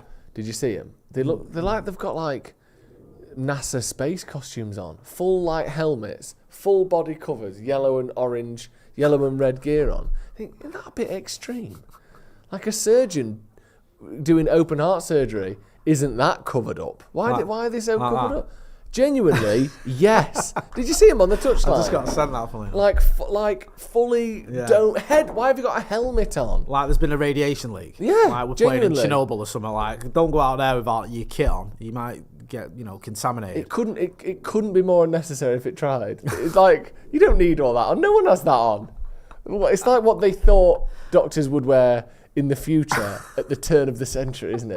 The doctor of the future doesn't need to breathe air. He's got capsules on his back. Like, what? You don't need to do all that. It's just wear a coat and some gloves like everyone else. Yeah, bit bizarre. Very weird. Hey, what isn't bizarre is the fact United are winning 1-0 at Copenhagen. We always win, That's don't what we? like to see. Something like that. Johnny Evans has just gone off. Raphael Varane coming on. So that 45 minutes we spent talking about how Maguire and Evans are forming a partnership just gone straight out the window. We probably won't see Johnny Evans before Christmas now. 'Cause that's every injury we ever have. Absolutely. He's at least a 2-month one. It's like the rules at United at the minute, isn't it? What's that? You've got a slight niggle? Don't think so. You're out till Christmas, son. Well, no, I'm all right. No, you're not. No, you're not. You're not playing until Christmas. You'll be back when we say you're back. Tom Hartley, who I briefly sort of questioned, might have been part of the Jam Empire. I do like Hartley's jam. Yeah, Other do you know what I jams mean? are available. Yeah, the guy is let's face it, he's a What's your go-to jam? Is it strawberry or raspberry? conserve magnate. Huh? What, do you go strawberry or Are raspberry? they my only options? Yeah. Well, what is the other one? Blackcurrant. Really? Yeah. That's cheeky, that. It probably would be raspberry, but then blackcurrant and then strawberry. Right, okay. And I tell you what, it might be call me French. I like an apricot conserve. You're off your head. Yeah, I Hey. know. I love Do it. you like marmalade? Love marmalade. Do you? Golden shred, silver I'm not a shred. big Give it fan, me. mate. Do you know what about your curds? Sorry. Curds. Sorry. Do you know what? Lemon Yeah. curds used to be the one back in the day, but I don't. It's one of them weird things. I've not had it for about 30 years, but I'd probably like it if I had it It's again. so nice. It's unbelievable. It's like let's just mix jam and put a load of cream in it or whatever it is. I don't even know what it is. Yeah, it was cracking. But on that, Tom Hartley, like I said, I accused him of being a Accused him. Like he's done so. You've accused you of being part of the jam empire. accused him of being a pectin peddler. He said, Joe, my dad was actually born in the village next to the village where the jam empire was founded. So probably are related. Thanks for the jam shout out. Nice. Do you know what I mean? That's so mad. Maybe he's You just... think he'd have no connection whatsoever know. to that, and yet he has. Yeah, or maybe he's just spreading rumours. Nice, Next. nicely done. Aman says, always seen you guys on mobile. Recently bought a 42-inch TV, and boy is Jay's head round and shiny. Can we get me single? Anyone? It's not. Thank you. No, it's not even at peak lacquer. It's not. I did put a little bit of buffer on it today, but not enough. No. My What- shine where is your game's shine? weak. Where's your infamous shine? I don't know. I was at the bottom. You know, the bottom end of the cream, like this was the last bits. I need to Yeah, get another yeah. one tonight. So sorry. I'll be back tomorrow with a bit more shine. Okay. The game has been stopped for quite a while here, hasn't It's it? like, should we just blow the final whistle? We'll be happy with the 1-0. Everyone would take that. 1-0 Hoyland winner. I can live with that. Do you know what I mean? I don't know what's going on now. Have we not done the old Evans substitution? I don't know. Why is it Just stopped? seem to- we've had a substitution, we've had a goal, we've had a pitch invader, and then we've just had 5 minutes of nothing. I don't know what's going on. Does anyone know why the game was stopped for so long there? No one's sure. Okay. Yeah, interesting to see now. Everyone's going to be a bit cold. The last thing we want is Varane picking something up. First 10 minutes are going to be important here because if he goes off, then we're absolutely finished, aren't we? Yeah, we are. But yeah, game slowed down a bit there. Worth pointing out as well that Copenhagen, I mean, technically they don't, but almost certainly need a result here. If they want any chance of going through, Yeah. they kind of have to win this. So it might be interesting to see how they maybe like get a bit more reckless, get a bit more dangerous as the game goes on. Because unless they are quite happy with the Europa League, which isn't even certain then, Yeah.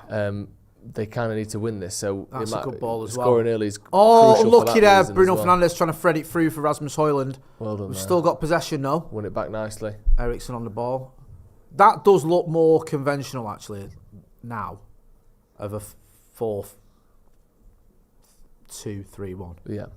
It might have just been that 5 minutes where somebody was dropping deep that Yeah. almost gave it a 3-5-2 feel. And Casemiro does that as well, doesn't he? Yeah. He'll drop in between the centre back sometimes. Matic used to do it a lot. Yeah. Even within a 4 at the back formation, you Played see. centre back. He actually did play centre back a couple of games, didn't he, last season, Casemiro? I forgot about that. Nice little flick there. Oh, lucky there. Marcus just playing it behind Win Højlund. that.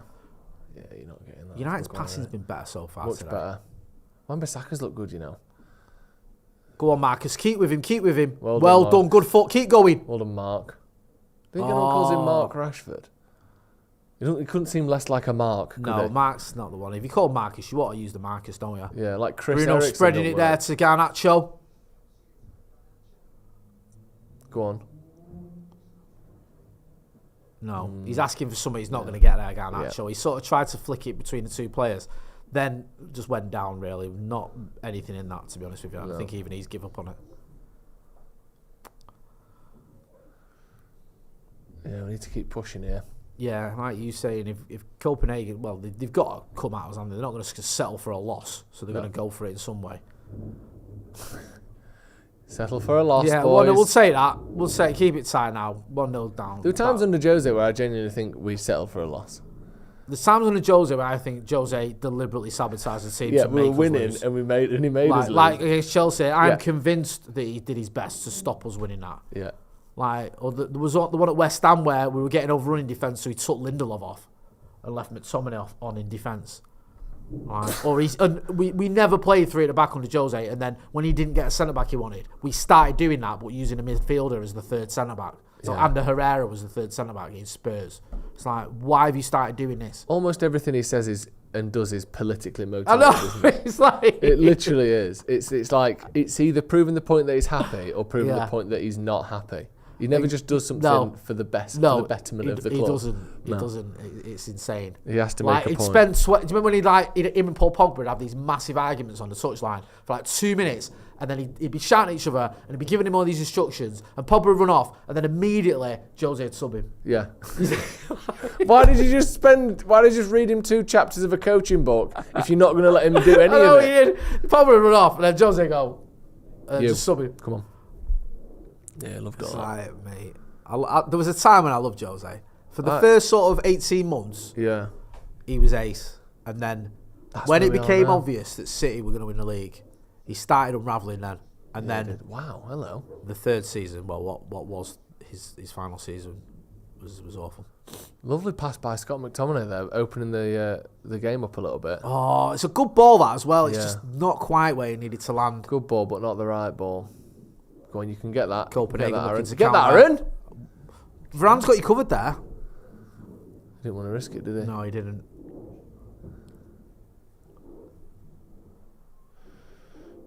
Strange shape from Copenhagen. Copenhagen have got like 10 players in the middle of the park there, and only one out wide. Yeah, it's slightly strange from them. They've not so far anyway. Obviously, we're going to see it at some point. Bruno. They've looked less dangerous and good on the ball in this game than they did at Old Trafford. First 45 in Old Trafford, they were fantastic. Yeah, but United were poor. Yeah, we couldn't get going. Like we were so sloppy at the back. They're in a good spot here. They're in. Onana, well done, lad. Well done, Onana there. Came out there. Really and he well had there. to. Isn't it weird, right? Do you remember when, was it, I forget. I think Harry Maguire's having a go at Wan-Bissaka there, because Wan-Bissaka was just caught napping a bit. He was. And Maguire's pointing out to him, like, you let your man go there, because had Onana not got there, the kid scores because Wan-Bissaka's on the wrong side of him. Yeah. Which game was it where Onana went berserk at Harry Maguire? It was the pre-season game. I think it was in Las Vegas, wasn't it?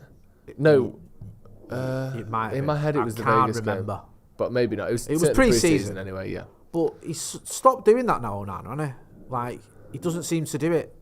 Maybe he didn't feel like he was in a position to do it after the mistakes he'd made. Yeah, that's true. Because it's weird. It's very rare you get a goalkeeper sort of change his persona like that. Yeah. But I've not really seen him going berserk at anyone else since, unless I've missed it. But is that the only one though? Yeah. It wasn't like he was doing it all the time and then he stopped, was it? But no, that's what I mean. No, it's like he doesn't. He's just. Like, I wonder if it was the backlash. I wonder if the backlash or if Tenag's had a word with him and said, "Look, I don't know. He just didn't seem to. He doesn't seem to do it anymore." No. Generally, that doesn't seem to happen as much in football as it used to, does it? No. What's going on here? Maguire's having a word with the Copenhagen fans. What is it? I don't know. Is he pointing out something bad that's happening, or is there something like a medical thing happening? No, Maguire just stopped play there. I was pointing at the crowd. I think it's Copenhagen fans behind the United goal. I don't want. I'm reluctant to start speculating what it is without knowing. Can anyone have a look on social media and see if anyone's pointing out what is going on? Let me just forgive me. I'm just going to nip in my phone and see if anyone in my group chat who's there has spotted anything. Yeah, they've stopped. The game stopped anyway, so whatever it is, it's being looked at. Oh, the speculation that someone's had an incident, like a medical emergency in the crowd. That's what I was thinking. So we'll see. If we hear anything, we'll update you there. But it does seem like Harry Maguire pointed that out. To the ref. I guess the medical people, stewards and that sort of thing are trained, aren't they? Yeah, I wondered then. I thought it might be someone like abusing someone or someone making gestures to Onana or whatever, but it doesn't seem like. It seems like someone's had a medical emergency. So if there's any confirmation of that as well, we'll keep you posted. Yeah. Well done, Aaron Wan-Bissaka there cutting out the pass. Marcus under a bit of pressure. He's got to be careful here. Gives it to Varane. Yeah, it goes along to Højlund, who takes it down very well. Done very Brings well there. Wan-Bissaka back into the game. Sort of coming back, we're going up the pitch. One step. Shit pass from Wan-Bissaka and a bad touch from Varane. That's okay. Yeah, it was a poor pass from Wan-Bissaka, wasn't it? Hey, up, United could be in here. 3-on-3 and 3-on-2. Ball out to Garnacho. Garnacho! Go on! Yes! Højlund with the second goal. There you go. Go on. Garnacho with a shot, saved. But Rasmus Højlund from about 3 yards out. He's got another tap in and he deserves it. Good lad. Oh, do you know what? I was like, he can't be offside, can he? No. No, I don't think he can. I mean, he can. No, it comes up. Well, I don't know. I don't think so. It's like you say, no, there's usually that thing where United now, it's like, anyone you think, is he offside? He can't be, can he? Yeah. And then somehow they find something. Garnacho maybe could have played him in there, but I don't blame him for going for that shot. Everyone's slagging him off for Yeah, passing 100%. Absolutely. The main thing is it's a goal. Let's just have a look here. Great counter, by the way. Done. Bruno Fernandes does really well. Read the game really well there, Bruno, to intercept Great that. ball from Garnacho into his stride. He doesn't look up, no offense to be fair, Garnacho. I've been crying out for him to do more of that. He shoots across the goalkeeper. Yeah. Because far too often, him and Marcus does it sometimes. They go near post. Yeah. But you shoot across the goalkeeper. I know it's basic. Everyone knows it. And the goalkeeper parries it out. Yeah. And what happens? Rasmus Højlund has got a 2-yard We've actually got a striker. Brilliant. Good lad. 5 goals in the Champions League for him now. Is he? Champions League Højlund. He must be near the top scorers list. Let's have a look. I can't think of anyone who scored more than that. Just alleviates any sort of nonsense as well with him, because it's like, all right, he's not been scoring in the Premier League, but he's been banging him in Europe. Yeah. So we know what he's capable of. Yeah, he's currently level top Hey, scorer. could be in for an hat-trick here. Højlund. Oh, on his left. About 10 yards out. Could have took a touch. I know. Honestly, he was in there as well.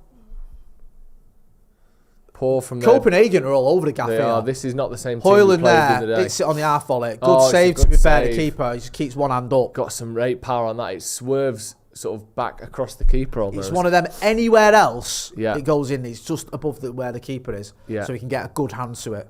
This is a good performance from United so far. Keep going. Let's batter Yeah, him. let's get another one. Maguire! Oh, fucking hell. Mate. Sorry. Maguire getting the 3rd goal in a 3-0 win would have been... come Joe, on. that sends Joe over the edge, that. That's too much for Joe me, can't that. cope. I have to go That's home. like, that's his Ollie in 99 moment. Yeah, I'm buying a Harley Davidson if that happens. Just, That was like, remember when Vego scored the 4th against Real Betis? Yeah. And he went on a lap of honour? yeah, that was amazing. He's still doing that. But he's just doing it by playing for a different club every 6 weeks. Yeah. That sort of surrounds the Manchester area. Højlund is on it now, by the way. Yeah, He's he is. absolutely chasing everything. They're fucked up, aren't they? Yeah. Put in theatre of nightmares. Hey, have Yeah. a bit of that. Champions League top goal scorer this season, Rasmus Højlund. There you go. Really? Yep. Level with Alvaro Morata for Atletico Madrid. It's crazy, Morata, isn't it? Like, went to Chelsea, it didn't work out yet. Still doing the business for Atletico. He's a weird player, isn't He's he? weird, like, Never when he quite scored at got to- Anfield, and he barely scored all season, and he came on and got like 2 goals or something. Yeah, he never quite did it, did he? For Madrid, yeah. There was that thing when we bought Lukaku that we had a choice of Lukaku or Morata. They were like the only 2 strikers available, like of note, and we decided to go for Lukaku and Chelsea wanted Morata. I do think we got the right one. I know Lukaku gets a lot of stick, but he's a better player than Morata's been. Definitely. Yeah, I did. Look at what he did at Inter and even United in his first season, Everton. But Lukaku's numbers: 42 Belgium. goals, 42 goals in 96 games. Are decent. The trouble is when you scratch beneath the surface of those numbers, there was fits and starts in terms of goal scoring, and his record against the top 6 was woeful. Yeah, and his performances towards the end were comical. Yeah. So it went horribly wrong, and the derby where he set up 2 City goals just is burned into my memory forever. Yeah. I mean, you look at his goals by season, Lukaku. Go on. Starting from 2014-15 for Everton, it was 20, 25, 26, 27, 15, the one where he left United, then 34 and 30 at Inter Milan. Morata's never had a run anything like that, has he? No. He gets a lot of stick, Lukaku, but he is one of the better strikers of his generation, definitely. He's also got 79 goals for Belgium. And again, though, he lacks that. Do you know, it's goal like in for a big Belgium, game. innit? Like, was it in the semi-final where he was through on goal in the World Cup, was it? And he misses. Yeah. Like, I remember at Anfield, he had that chance where he's through on goal when we drew 0-0.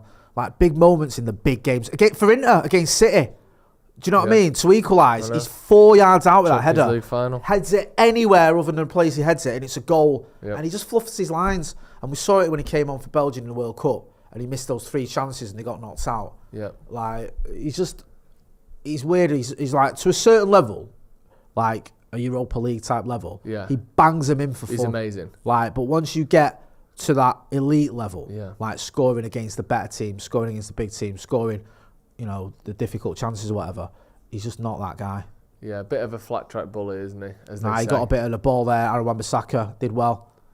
If United get the next goal, I think it's game over. It should be anyway, but we saw against. Like if Copenhagen they've got an Sevilla hour. last If they get season. a goal, then they'll fancy it. Yeah, next one's crucial. Oh, Good Aaron tackle. Wan-Bissaka with a great, his trademark sliding tackle there with the outside of his left foot, just gets a touch on it. It's such a good tackle. Wouldn't it be great if there was a single discipline that you were like one of the best ever at. in the world at? That'd be ace, that, wouldn't it? Do you think there is? Get in the comments. What are you, even no matter how small, what are you? Do you think you're the best in the world at it, or one of? What have you got? Anything? Like, can you throw a tea bag in the little tea bag thing next to the kettle, or like throw a tea bag in a mug when you're making a brew or something like that? There must be something you're good at. No, I don't know. Nothing. Look, like, you want me to just pick something? You're I'm good at shaving your head in the morning I'm really better fast, than anyone aren't you? else at. Shaving your head in the Like, morning. what in the am I shower. going to be better than anyone else at? Doubting yourself by the sound of things. Like- Fucking hell. Yeah, I'm absolutely world class at slam dunking baskets and that. Oh yeah. Yeah. You can't dunk a Of basketball. course I can. If it weren't from injury, I would have played for the Chicago Bears and that. Nighthawks. Chicago United. The Chicago. Me and Michael Johnson, Jordan, we would have Yeah, been Dustin the Johnson. team, together. Love that. Go on, what's your skill then? What are you really good at that better than anyone else? I'm really good at throwing chewing gum into a public bin while I walk past Really? it from a distance. Can you not do the spit and volley? That's Well, the I real can do skill. the spin volley, but not into a bin. I'm Mate, not Maradona. That's like, come Who on, can that's do bread and that? butter to What, people that kicking chew it- chewing gum. What, spin it out and Spin it kicking onto it into your a foot, bin? Yeah, volley it into a bin, man. That's Come on. That's Maradona. That's easy, that. That's, Well, I can't do it. I can almost throw. everyone who chews gum can do that. Everyone who Like, chews gum like yeah. it's a gang. Yeah. Oh, The- me and the the gum gum chewers, chewers. That's yeah. a proper 1960s mean? one, isn't it? Hey, wreaking havoc outside the malt shop. Copenhagen here. Yeah. He's fluffed his lines there with that header. Aaron Wan-Bissaka, Christian Eriksen trying to get rid of it. Copenhagen still keeping hold of the ball. Get involved in the comments and let us know what you think so far. It feels weird United being 2-0 up after half an hour. I don't like it. BMK Maina says, I'm the best at ignoring my laundry for days. There you go. Nice. Yeah. Oh, here you go. Mark Donahue says, I'm the best in the world at remembering comedy movie quotes word for word. That is a good point now. Right, here we go. I'm quite good. Yeah. I am useless film information. You're fantastic. I am at very, it. I'll go that as my trait. There's probably better movie buffs out there. Yeah. Well, there is. But Probably. certain things where it's like useless movie trivia, I'm your guy. Yeah. Yeah. When we play Pointless and the round is like, like the films talkies. of the 80s or something. The talkies, And it's like, name all the actors that have been in a film they're always called something like, Twisted Ham Bone or whatever. And I'm like, what is that? And you're like, that's got Danny Relinquishment in it. And I'm like, that's not a person. That's not a film. Yeah. Pointless. We're very answer. good at that. You're very good at the elements, aren't you, on Pointless? Yeah. My missus has still got a bee in her bonnet that me and you said we're going to go on Pointless together and she's not invited. By the I've way. literally got She brings our it up Pointless every day. application open on my laptop There you right go. now. Me and that's Joe are still going on being Pointless. filled in. All we need to do is fill out the application, get accepted, go and film it, and then get it aired. Yeah. Then you can watch it. Other than that, it's essentially done. Yeah, it's on your telly. Yeah. Luke Worgan says, I'm well good at catching things as they pop out of the toaster. Nice, That's love that. pretty good. World class at reheating pizza. What is your pizza reheating method? You're not a big fan of pizza, are you? Salad cream. No. What's that? What is it? Self-heating salad cream? Just put salad cream on it and then you can just eat it without reheating it. It's fine. Is that what you do? Yeah, I just tan salad cream on pizzas, me. Even if we got a Domino's or whatever. Or Salad cream. I love salad cream on pizzas. It's me. It is good, actually. Yeah. All Right. salad dressings are pretty good on pizza. Yeah. Yeah. And like all my kids used to laugh at me and mock me like, oh, it's me, and then now they're on it as well. Yeah, of course they are. Do you know what I They'll mean? end up just like you, Jay. With a bit of luck, successful Yeah. Very with good a degree in that. Yeah. 2, actually. telling people, Yeah. One of Who's in? Manchester's, best loved bald Mancunian United YouTubers. Up there, anyway. Certainly in the top 20. Yeah, and also you can tell them what movie Jesse Plemons has been in the last 3 years. Go on, Wan-Bissaka. I'd tell you what I watched with Jesse Plemons the other day. Dunno, he's a That good Candy actor. Montgomery series. Is he good? Yeah, He's very good actor. Isn't he's he, the Jesse guy Plemons? that's in everything. Yeah. Like he's been in Breaking Bad, and he was in that it all. Lance Armstrong film. Fargo. He's in what was he in? He's in that the one about Dick Cheney, the Vice. He's in that. Yeah, you can basically. There's a Plemons for all occasions, isn't there? He Yeah, really is. massively. Yeah, he's strangely like almost under the radar a bit in terms of like he's not. I bet if you got like a picture of him, you went down the streets of Manchester and said, "Who's this geezer?" Yeah. Most people wouldn't tell you They his go, name. "Oh, what's I've his-" seen him in everything, but I don't Yeah. know his name. Yeah. Go on then. Big ball up in the air. Go on, Rafa. Well done, lad. That's it. Yeah, that's all right. That's Go all back right. to Scott keeper. McTominay's doing all right so far. Hey up. Do you know what? Everyone's doing all right so far. It's been a good performance from Manchester Oh, I United. thought Onana was about to do something silly then, but he's not. It's not a bad little clippy. I'm impressed with Hoyland. Hoyland's been everywhere. He didn't get up. Absolute sausage. Look at him. Oh, his boots come off, to be fair. I thought he was trying to play for a foul there. Was it 38 minutes in? Matthew Coward, good at flicking bogeys, apparently. Really? Oh, I don't know. Oh, interesting.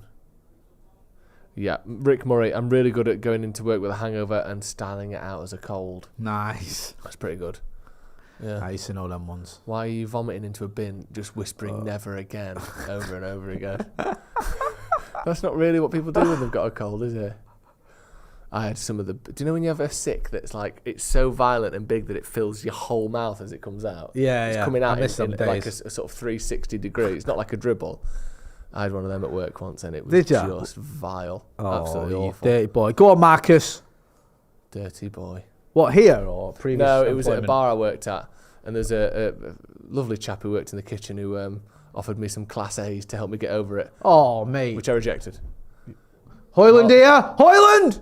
One of the worst shots I've ever seen. I don't know what he was doing I there. don't. It's like he went to dink it, but didn't dink it off the ground. No. Little stinky dinky, mate. that, wasn't it? On for his hat-trick there. Put your foot through that one, son. Yeah, I don't know what he tried there. It's good having someone with that pace, though, isn't it? Just, Again, that's good work, that. are we going to try and pretend that's a red card now? Hoyland does... He's just probably... He On just his left scuffs it. as well, on Just his- scuffs yeah. it. He is left-footed, isn't he? Yes. Just scuffs it. Is he left-footed? I'm almost certain he is. I think that's just the go-to. I'm looking for excuses for the kid. Yeah, he's left-footed. He just scuffs it. The bastard. Akash. Potential red card check. You have got to be kidding No, me. it's not. Like, That are cannot you be. actually insane? They're just checking it for the sake because someone's gone down and they check it, aren't they? That's not like no one thinks that's going to be given.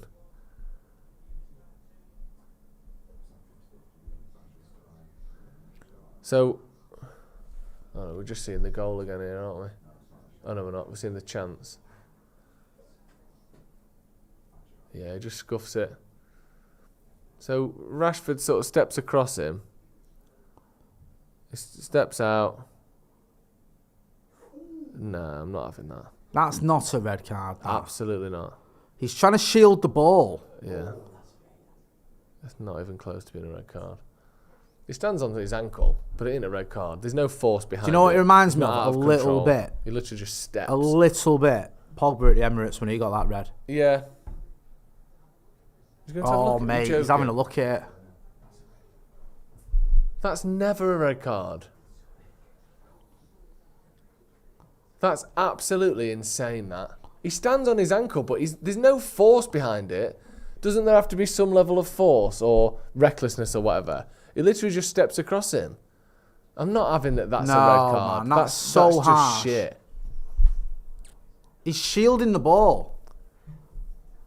He's just shielding it. That's it.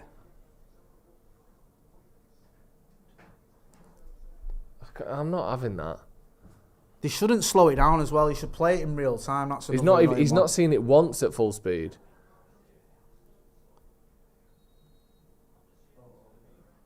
He's giving him a red for that. That's astonishing. That's just crap. isn't it? That's a disgrace, that is an absolute joke. That is never a red card in a million years. Like, what is the point in VAR, man? It's ridiculous. Like, no force. It's not even a tackle. He literally just steps across and he stands on his ankle. He does. That's him out of the Champions League now for the groups, isn't it? There's only 2 more games in the groups. That's absolutely awful, that.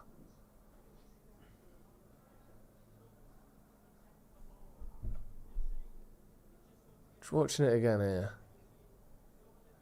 I get He's not it. even He looked steps at across him. him. He stands on his ankle. It's He not does. it's not a red. I can't see how that's a red.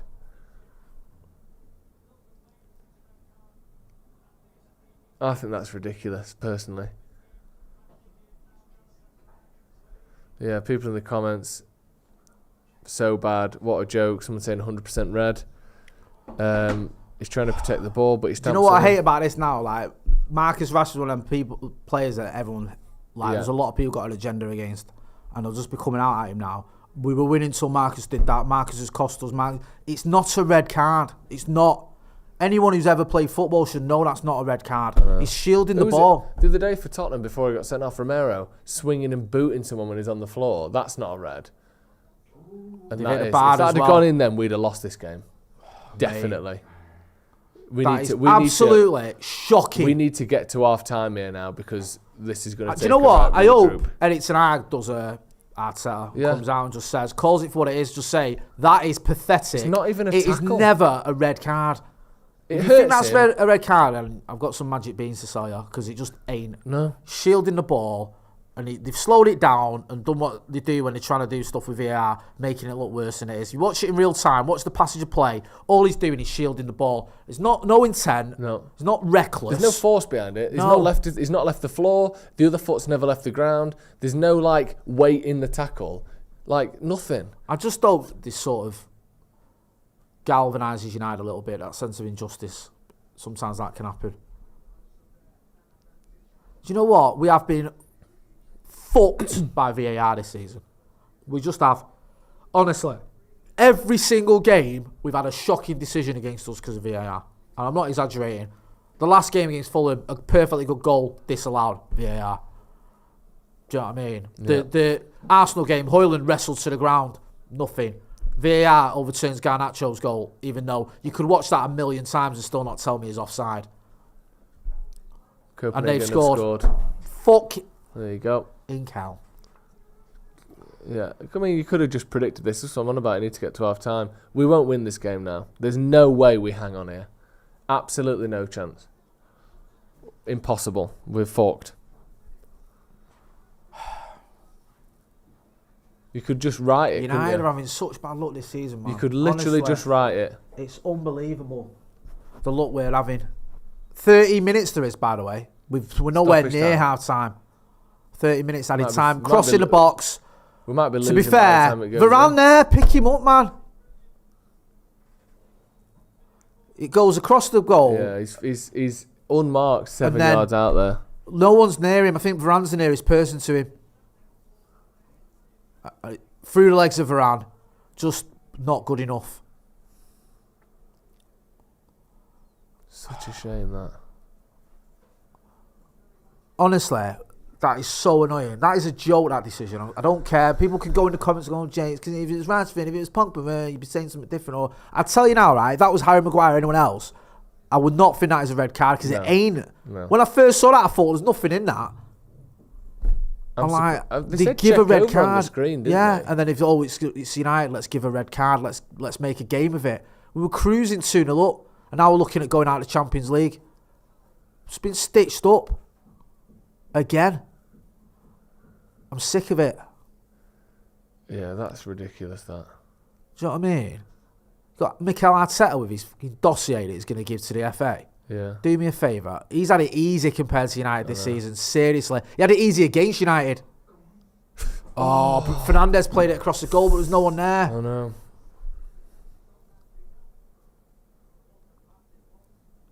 no. Coach Zach says, you can't convince me that's a red. VAR costing us games. Absolute joke. We need to start protesting protesting the refs and the Glazers daily. Get up! Get Absolute up! shambles. The Swizzler, on the other hand, says that's just a modern day red, fellas. I don't think it is. Look, how It's come not a modern day red. You see it all the time in games still. Players shielding the ball. The other day, right, you were talking about the Spurs game. The Spurs game, was it a Doge? Yeah. 2-footed, off the ground, Yeah. right? As dangerous as you can be in a football match, right? Yeah. 2-footed off the ground, reckless, dangerous, all the rest of it. If he doesn't move out of the way, the kid, he's getting his leg broke. Yeah, it was Sterling, wasn't it? He didn't get a red card. No. Right, Marcus, shielding the ball, you can see where his eyes are, he's just shielding it. He's not looking at the kid's ankle to try and step on it. And it's a red. Come on. It's not a red card. Mark says, red card or not, VAR only showed the ref the incident in freeze frame and then in slow-mo, not once at full speed. Impossible to make an unbiased call. I mean, by the time he's over at the screen, he's just standing there long enough so that it makes sense for him to stop. They might as well not even look at that screen. No. They go and stand at it and go, right, I'm going to give a red, just wait long enough so it looks like I've had a look. Turn around, red. There's no point in them going to the screen. They should get rid of the screen. Because if it's clear and obvious, you don't need a screen for the ref, do you? Because either he's made a mistake, or he's missed something, or he hasn't. What's the screen for? There's literally been one time ever where they've used the screen and then disagreed with it. It's just performative nonsense. Get rid of the screen, waste less time. If it's a big mistake, let the two refs that are in the room decide it's a big mistake.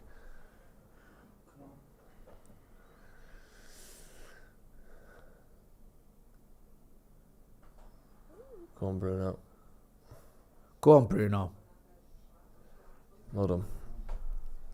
Sam Z says, Rashi just so unlucky, nothing is lining up for him. I agree. He's having no luck at the minute, Marcus. Yeah. Got to keep your head up, son. I'm throwing back in against Luton. Obviously, he's not suspended for that. Yeah. The full-time production. That's him out of the Bayern Munich game. You need him for that. He's not playing in that game, and he's not playing in Galatasaray away. That's if we win this game, which is a big if. Yeah. If we don't win this game, then you may as well just play the resis for those two games. Yeah. Ida, with a good point, saying, getting a red for accidentally standing on someone's ankle is not right. You get the exact same punishment for punching someone in the face. It's mental. Yeah. It is actually mental. Surely that tackle like that is exactly what a yellow card is for. Yes, you've hurt someone, you've stood on their ankle, but there was no intent, there was no force behind it, there was no weight behind it, he's not left the ground, it wasn't even a tackle. Surely people can say you don't have to leave the pitch for the rest of the game for that. That's just insane, that. The kid who made the point about VAR, what he was shown, it was good. Because I hate the way they slow it down and freeze frame it. Yeah. If you look at what Marcus is doing, I was going to compare it to what Pogba did at Emirates. Pogba was a bit worse. Pogba's was worse, yeah. But it was the argument for it not being a red was he was just shielding the ball. He wasn't really looking what he was doing. Marcus is just doing that. He's just shielding the ball. You can see he's not looking at the kid's ankle. But that's made it a game now where we were done. It was over, really. We were cruising. Everyone was having a good game, like you were saying. And then now we're up against it. And it'll be very, very surprising if we hold on to win this. It'll be surprising if we don't lose, to be honest with you, because they've got another 8 minutes left of this half, and then obviously the full second half to come back. Yeah, it's hard how you know. We will have Andy Tate at half time. I'm sure he's got a few things to say about this decision. Yeah. Although knowing Andy recently, he'd probably agree with it. Mandela says, those who say red don't understand football. Lads, Jane Joe delusional here. It's a red. We need to get over it, concentrate and put the game to bed. It's not our job to concentrate and put the game to bed. That's for the players. I agree, they shouldn't be doing this. They should be trying to put it out of their mind and win the game. Yeah. We regardless of what we do, you know what? we can't win this game. Let's not focus on the red now. Come on, Joe. Right. Let's get on with it. Right. We've spent enough time, man. You've been distracting. You've let them score. You haven't passed to me once since that red card. Like, get a grip. Yeah, we can't really do that. But I agree with you that the players should be doing that. Do you know what it is, though, as well, right? If that's... Sometimes, I hate to say it, we have to be a bit more like that. Like, if that's Arsenal, all the Arsenal fans go mad. If it's the Scousers, all the Scousers go mad. Any other team, City, you never hear the end of it. Like, honestly, when it's United half the time, we're just like, oh, yeah, tough, never mind. Oh, just forget about it. No, don't forget about it. We're just getting had over week in, week out. Seriously, it needs...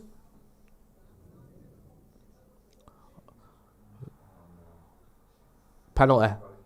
Oh my God, he sent someone off and give them a penalty.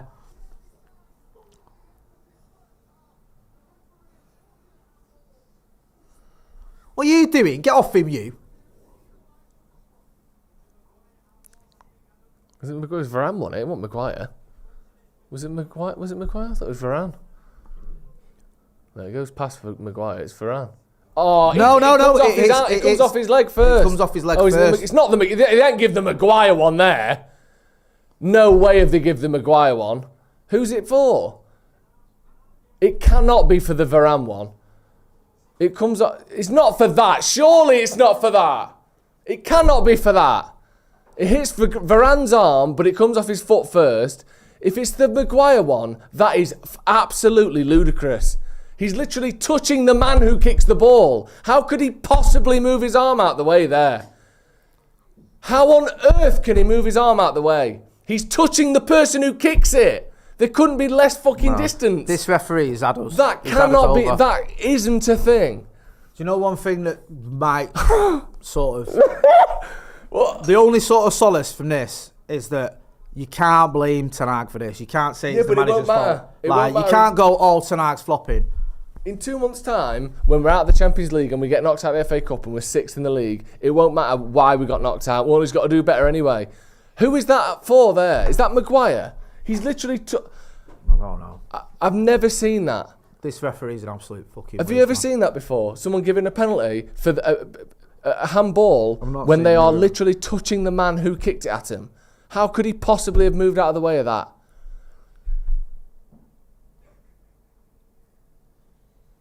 I can't even believe that. It's a fucking joke. Was it the Copenhagen we saved it last time, didn't he, Onana?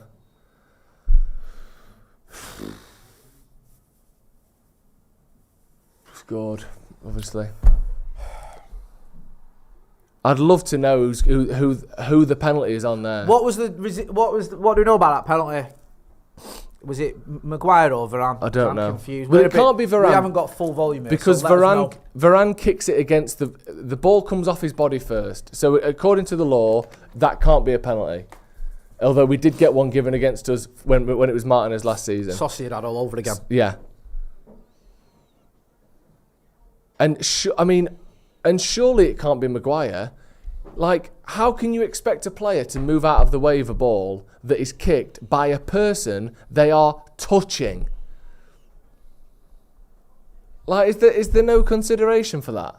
The ability to move out of the way of it? Is that just not a thing? If it just touches your hand at all, it's a penalty? It's a joke, that. He's literally touching him. That is unbelievable. I don't think I've ever seen that before. A penalty given for a handball that someone is touching the person who kicked it. They're that close, and you expect him to get out of the way of that. Crowd have got into this ref's head, man, I'm telling you. That's utterly ridiculous, that. I can't even see how you could think that was a penalty. So annoying, because we were in control of this game. Absolutely cruising. And then two wrong decisions, right? Listen, don't give me all this, you know what, just saying it 'cause United. We call out United when we're playing badly. We call out United when they put in performances that aren't good enough. We call out players when they don't play well. But this team was playing well. This team did everything right. Did not deserve those decisions. It wasn't a red card. He was shielding the ball. He didn't look at the player. It wasn't dangerous or malicious. He wasn't reckless. It wasn't a red. And that wasn't a penalty. Whether you want to give it against Varane or Maguire, neither of them are penalties. Honestly. I think it was Maguire then. Is that? I don't know. Assuming that it was. It looked like Maguire was the most. Getting booked. He was away then. Maguire Getting booked. Seriously. Do you know what? This referee, he's up there with that guy that said Nanny off. I think the referees in the Premier League are bad. I honestly don't understand what he's meant to do there. Literally just not have arms.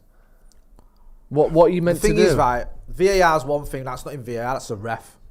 That's a ref being a clown. Yeah, it is. Like, honestly. That's absolutely astonishing, that. The red, I can understand slightly more. I completely disagree with it, but at least he stands... But my biggest grievance with the red is, like someone said in the comments, I thought what they showed the ref didn't help. No. Because it was like freeze-framed on the what looks like just a stamp. Yeah. Then it was slow-mode for a small part of it.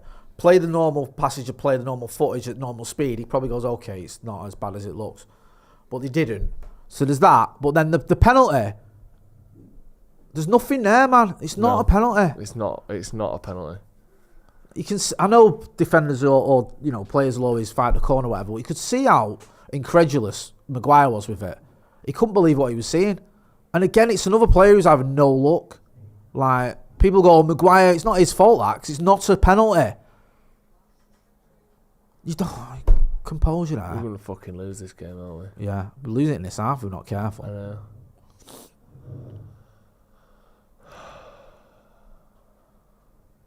I know this is obviously, it's not going to matter.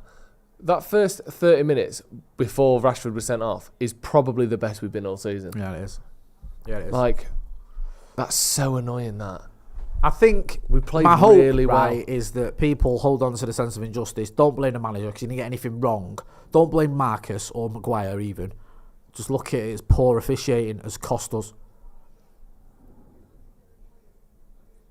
We need half time. I mean, I said that at 2-0 and now it's 2-2, so... Unbelievable, man.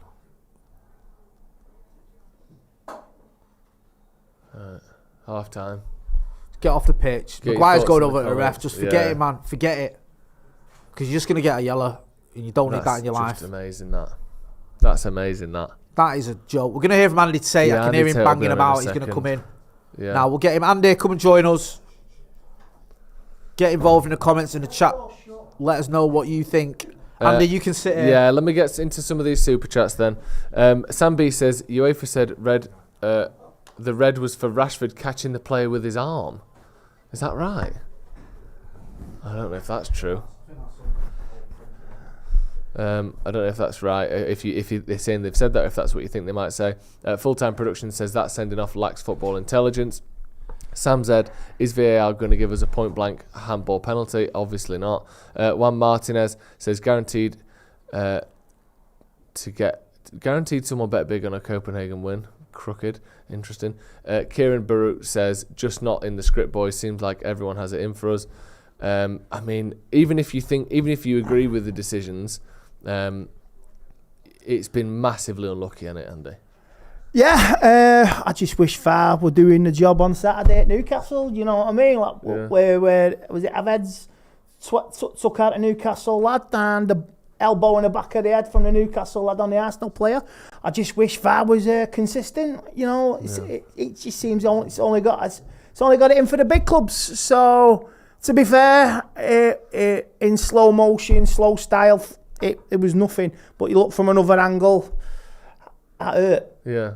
That hurt on his ankle. And Rashford he's got nothing to argue about it, man. Do you think that's a red card? I do think it is. In this day and age, you, like you say, they could sneeze and fall over and you still get a red card. Yeah. So, but and the penalty as well, it's a pen. Do you think? Of course it is. Why? Hit his hand.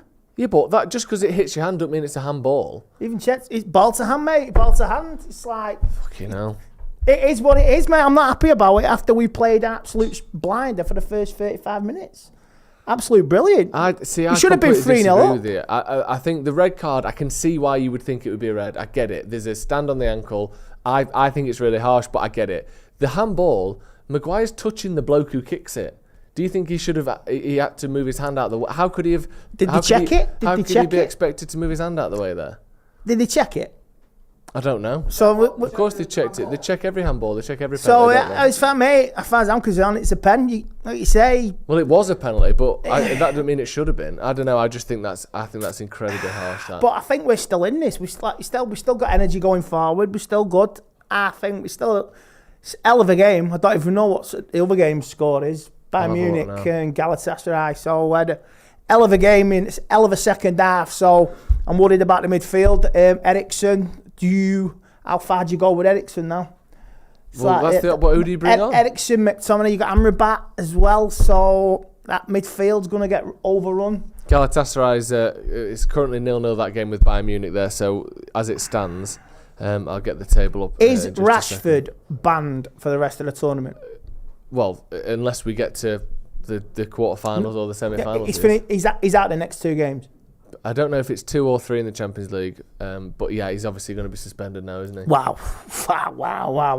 And to be fair, I didn't see much of Rashford for the first 30 minutes anyway. Not having a go at him, I was just saying he was very quiet. I mean...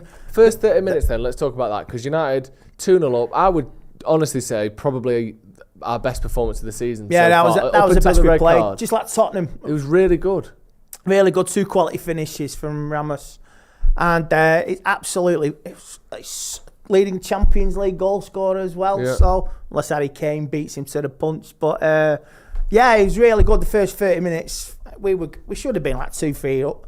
2-3, 4, maybe 4 up. Harry Maguire had a volley from Højlund again as well. So, yeah, Man United's away support is absolutely fantastic. Absolutely fantastic. Absolutely bouncing in there when the goals went in. I just don't know what's going to happen second half. I'm fearful. The Sharks are circling the boat.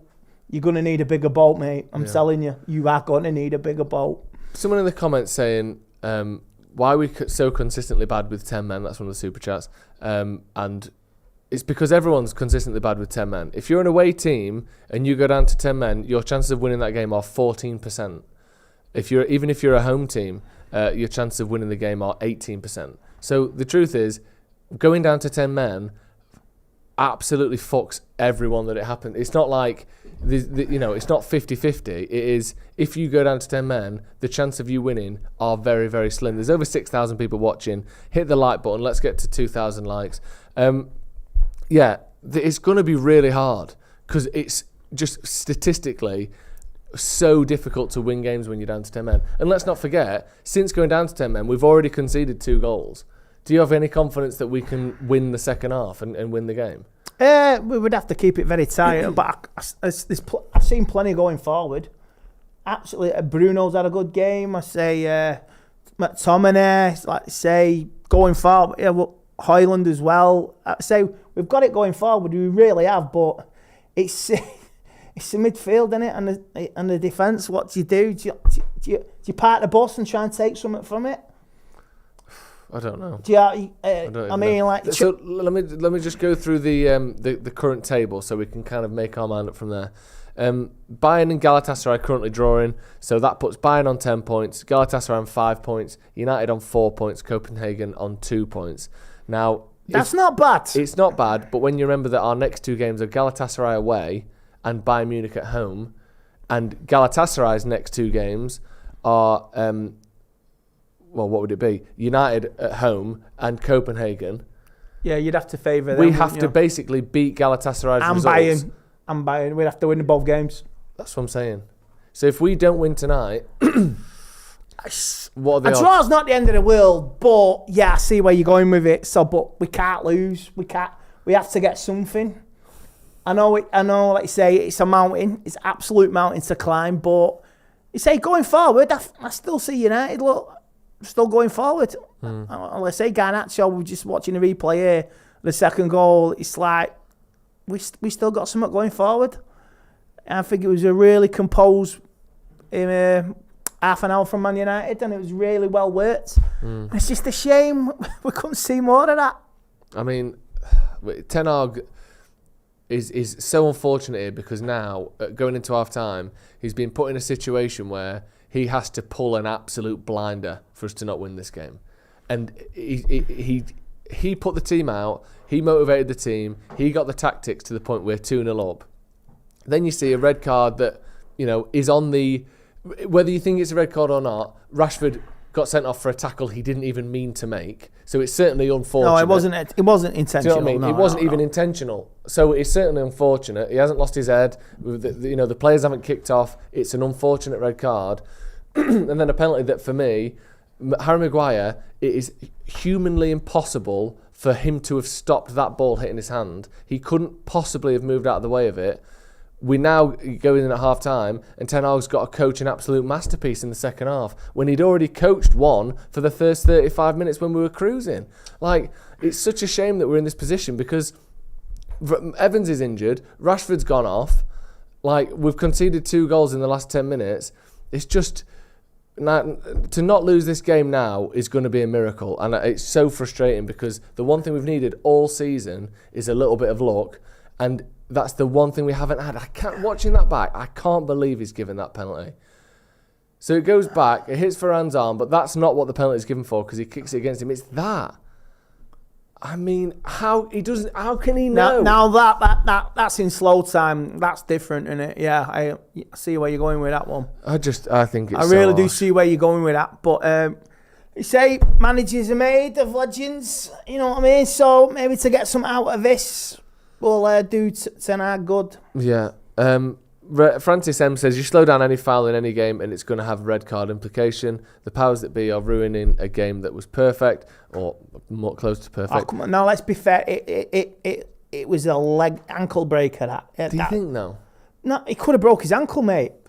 Come on, you played five-a-side. Yeah. You know what I mean? But I think the force he tackles him with is the reason. I've seen worse tackles in Sunday League. I've seen worse tackles in Sunday League. Actually nasty tackles, but that wasn't intentional. But it was, like I say, you could have broke the lad's ankle. Cody Hayes says, so tired of officiating this season. Jamie B says, UEFA Champions League red card rules is one match. Is that the same for a straight red? If it's one match, can I have a look behind the camera for what the rules are on red card bans? Confirm that, please. AV the Don said, am I insane or does it feel like we cannot catch a single break and cannot get a call our way? No, you're not insane. And I'll go back to what I was saying the other day. I don't even necessarily think it's anti-United bias, although I wouldn't rule that out. It's just horrendous luck. Like, the luck for United this season, the reason we've had loads of injuries isn't anti-United bias, but it's just bad luck. And I think some of these decisions are just terrible luck. Like sometimes you think the world's against you. Harry Maguire couldn't do anything about that. There's nothing he could do. The ball is... He's literally a foot away from the player that kicks it. He's touching him. He is. Like, what could he have done to get out of the way of that? I can't believe that's I've seen it in slow-mo now. That is a bit unfortunate. Yeah. I mean, someone's saying refs are not at fault. Okay. I don't know who is then. I don't know what's going on. Someone's saying straight red is 3 games. Is that the case of the Champions League? Who get the camera changed? Thank you. Sen Yondo Incident says, man, we out now. We might well be out now, to be honest. Fucking hell. AV the Don says, the spirit of handball has been destroyed by the UEFA. If it grazes a hand, a forearm, a finger, even apparently the opponent deserves a goal. If it grazes a hand, a forearm, a finger even, apparently the opponent deserves a goal. Yeah, I don't understand it. Jabashi says, we saw Ten Hag ball finally. We did. For 35 minutes. It was fantastic. But yeah, I mean, after that, it's all gone, hasn't it? Asek says, if the handball is for Harry Maguire's touch, the Copenhagen player touches the ball with his hand before it hits Harry Maguire's arm. Have a look and zoom in. That doesn't matter, though. It doesn't matter whether it hits the other person's arm, because for some reason, it only matters if it hits the defending person's arm. Automatic one-match ban could be increased, according to Mark Ogden. Mark Ogden, journalist there. But you know what? I think they probably will increase it because that's what they like. They want what you call it, make a mark, don't just they? On that then. So according to Gellert... Beg your pardon? Oh no, sorry. Gellert is the player that got knocked down. According to UEFA, on their official blog, which they have sort of going with the game, they've said Rashford is dismissed after catching Gellert with his arm. So I'd like to see another replay of that with that in mind. So are we saying it wasn't the ankle then? It wasn't the standing on the ankle? Hang on, no, this is like Saturday. This is a couple of incidents in one. He caught him with his elbow and he stamps on his ankle. So please clarify. I'd like to know, because obviously the UEFA blog isn't written by the ref in the moment of the match. We've just got the shot here, thank you, Ethan, of this supposed him catching him with his arm. So Rashford steps... No, Ian, it's not. Well, I tell you what, it doesn't. Rashford doesn't catch him with his arm. Certainly not in his face. Anyway, his arm touches his back. That has to just be a mistake on the UEFA blog, doesn't it? What do you think, from what you've seen there? No, watch it back. They did catch him. Hell of a dance move though. Rashford doing that. Whoa. I mean, he doesn't touch him with his arm. I don't know if that is. No. That's a typo. Blog. That is definitely a typo. I mean, let me have a look at this. UEFA match blog. That can't be right. Anyway, it does say that on their blog. I don't know if that's a mistake. Like I said, that blog isn't being written by the ref in the moment, is it? But I guess it could have been sort of instructed by words from the VAR room. Surely it's not. Surely it's not for that. It has to be for standing on his ankle. Does the ref's report give report on why he gave a red? Yes, it does.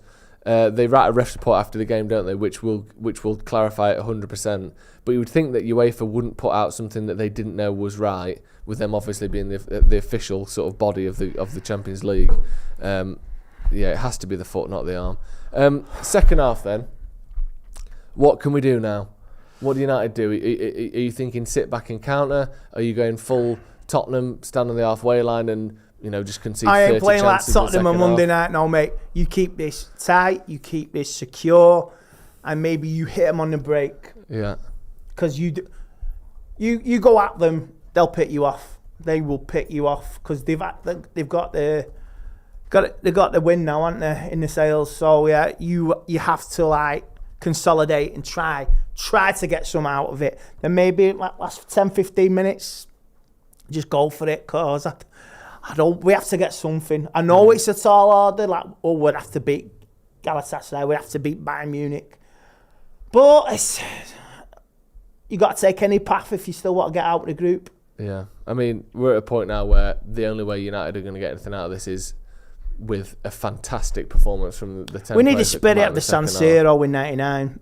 Yeah. We need that spirit. You know what I mean? Yeah. There's also rumours as well of a potential offside for Copenhagen's first goal, where you can see the lad having the shot there, and there's a guy who stood in front of Onana, and the goal isn't disallowed. I don't know if anyone's seen that. If we can get this screenshot, let me send you this, and we can get this on the screen. Bloody hell, VAR, best in the world, eh? Let me send this over. But I mean, I don't know. All I can say is it's allegedly. It looks like he stood offside, doesn't it? Yeah, it looks like a CSI case again. Let's just drag that on the screen as fast as we can so people can have a look at that. For anyone who hasn't seen it. Amrabat's coming on. Yeah, the game is For going to Ericsson. kick off shortly. But let me know when we're ready. We can get that dragged on the screen there. So this is Don't you dare. second half. The players Don't are you coming dare. out.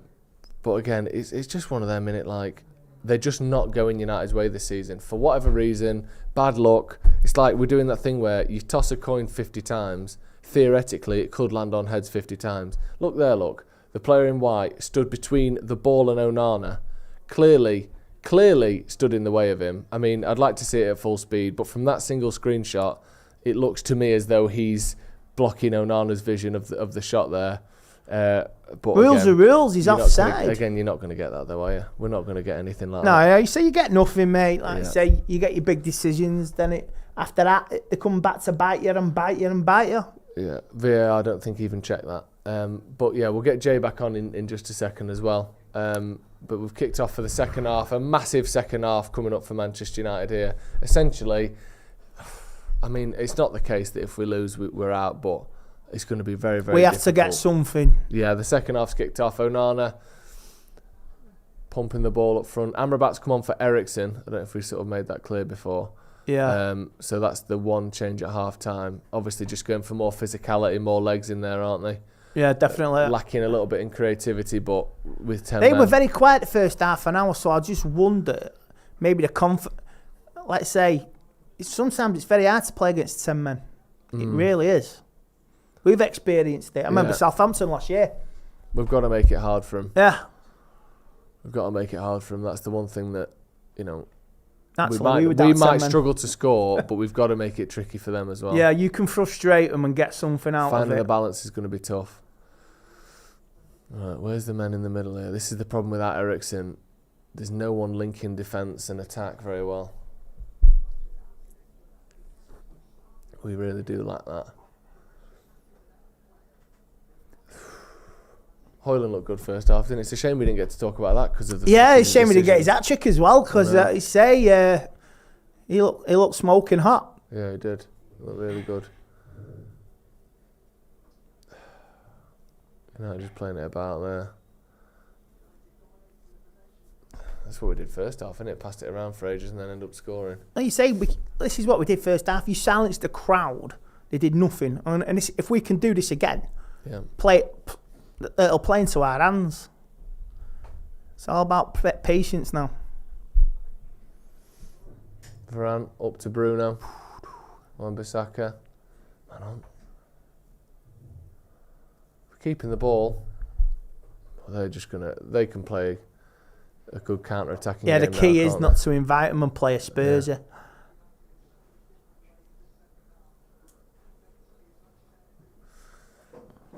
Yeah. Maguire.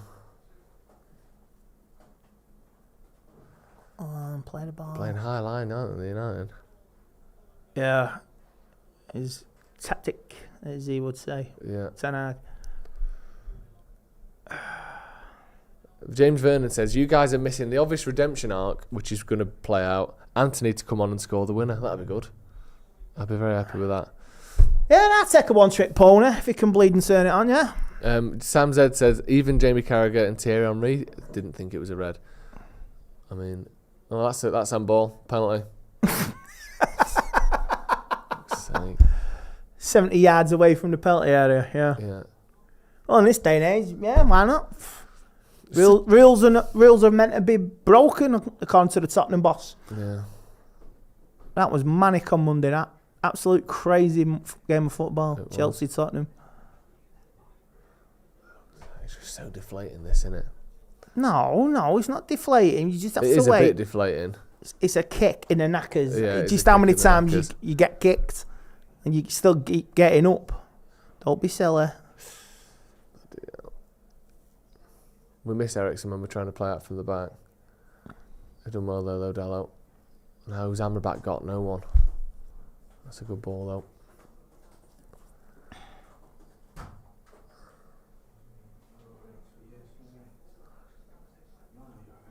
Bruno. Maguire passing it around. We're going to get Jay back in. Cheers, and we'll see you at full time for the review. Garnacho coming in. Oh, look at this! Look, service with a caffeinated gifts with an infuriated frown.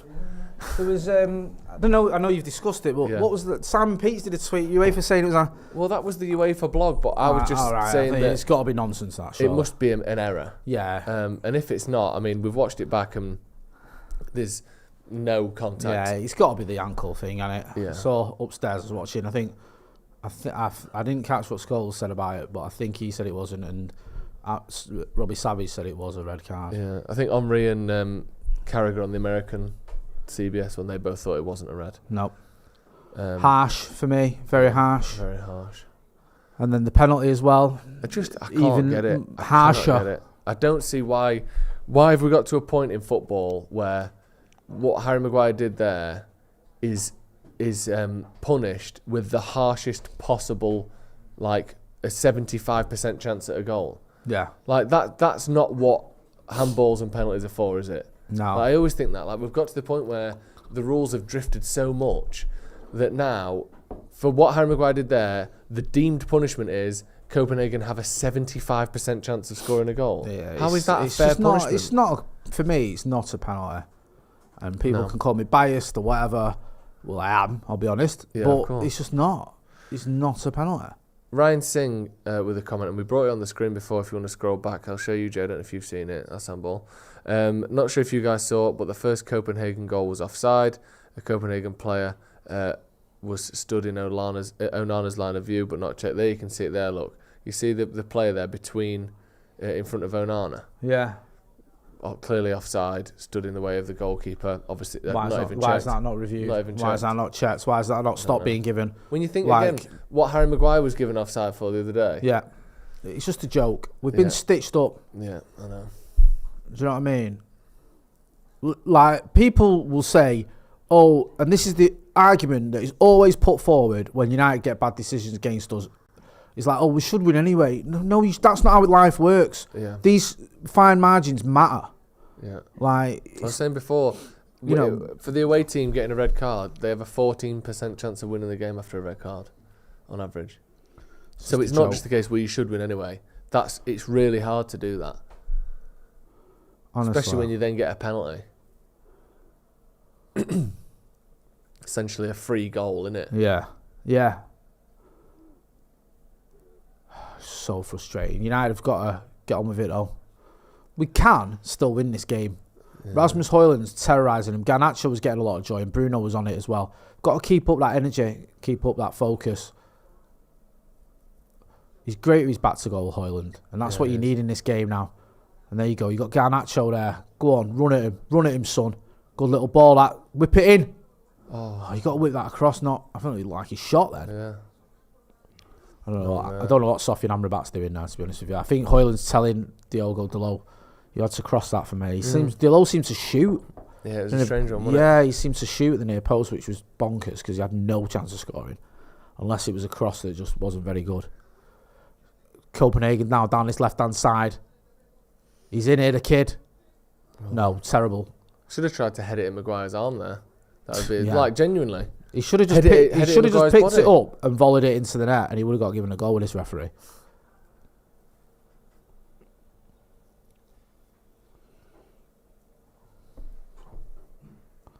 You just want a fair crack of the whip in some of these games, man. Every single game, it's something else. Do you know what I mean? Even the games where, like the City game, chances are we were always going to lose that game. Because the way City are playing in a minute and the way we were playing, let's be honest. But they get given a one-goal head start with a decision that you never see given in football, ever. I literally watched Newcastle Arsenal later that week, or was it next week? Yeah. There was like 10 instances like that, and none of them were given. And rightly so, they shouldn't be. They're not. You don't give penalties for that. So there's that one. There's the Brighton one, where did it go out? Did it not? We still don't know. But they give it as they don't give it as a goal anyway. Overturn it. Honestly, bro, it does my head in. Yeah, United just passing the ball around, keeping possession quite well in fairness so far in the second half. But not really creating much so far. I'm going to send some pics to the huddle group, boys. There you go. Jay's dirty pictures won't help things, but he'll give it a go anyway. It's that the snuggle group. That kind of evening. The cuddle group. Yeah.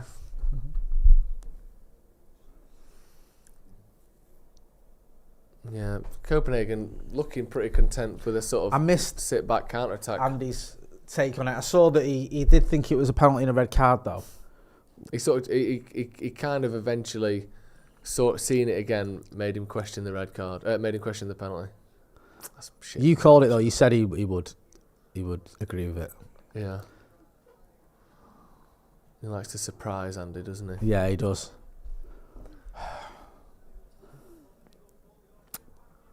Just go back to that chance that Højlund had just after his goal, where the keeper made that one-handed save. Fine margins, innit? It's just shit. United was so good first 35 minutes. I know. He bangs in that hat-trick there, it is over. I'm not blaming him, by the way. It's just a fantastic save, but it is very, very close.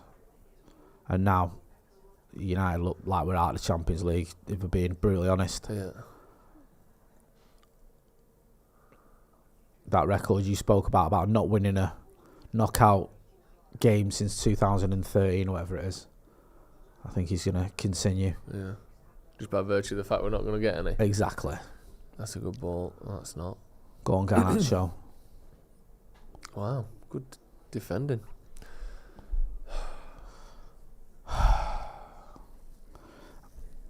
Just keep going, Garnacho. You can always cause problems, Garnacho. I think we might need to stick with him for a bit longer than we do. When he starts, he don't tend to finish games. No. And he's always got one in him. Like, he can always pop up with something. I'd be tempted to stick with him for this game. I know he's only a kid. Mm. Are you serious? He's gone and got the ball. What are you on about, you plant pot? What's happened? He's telling him off for time wasted. Onana has literally walked and got the ball to take the goal kick, and the referees ran over from 20 metres away to tell him somebody up, thereby taking longer. That's woeful. It's going to be so hard this now, you know.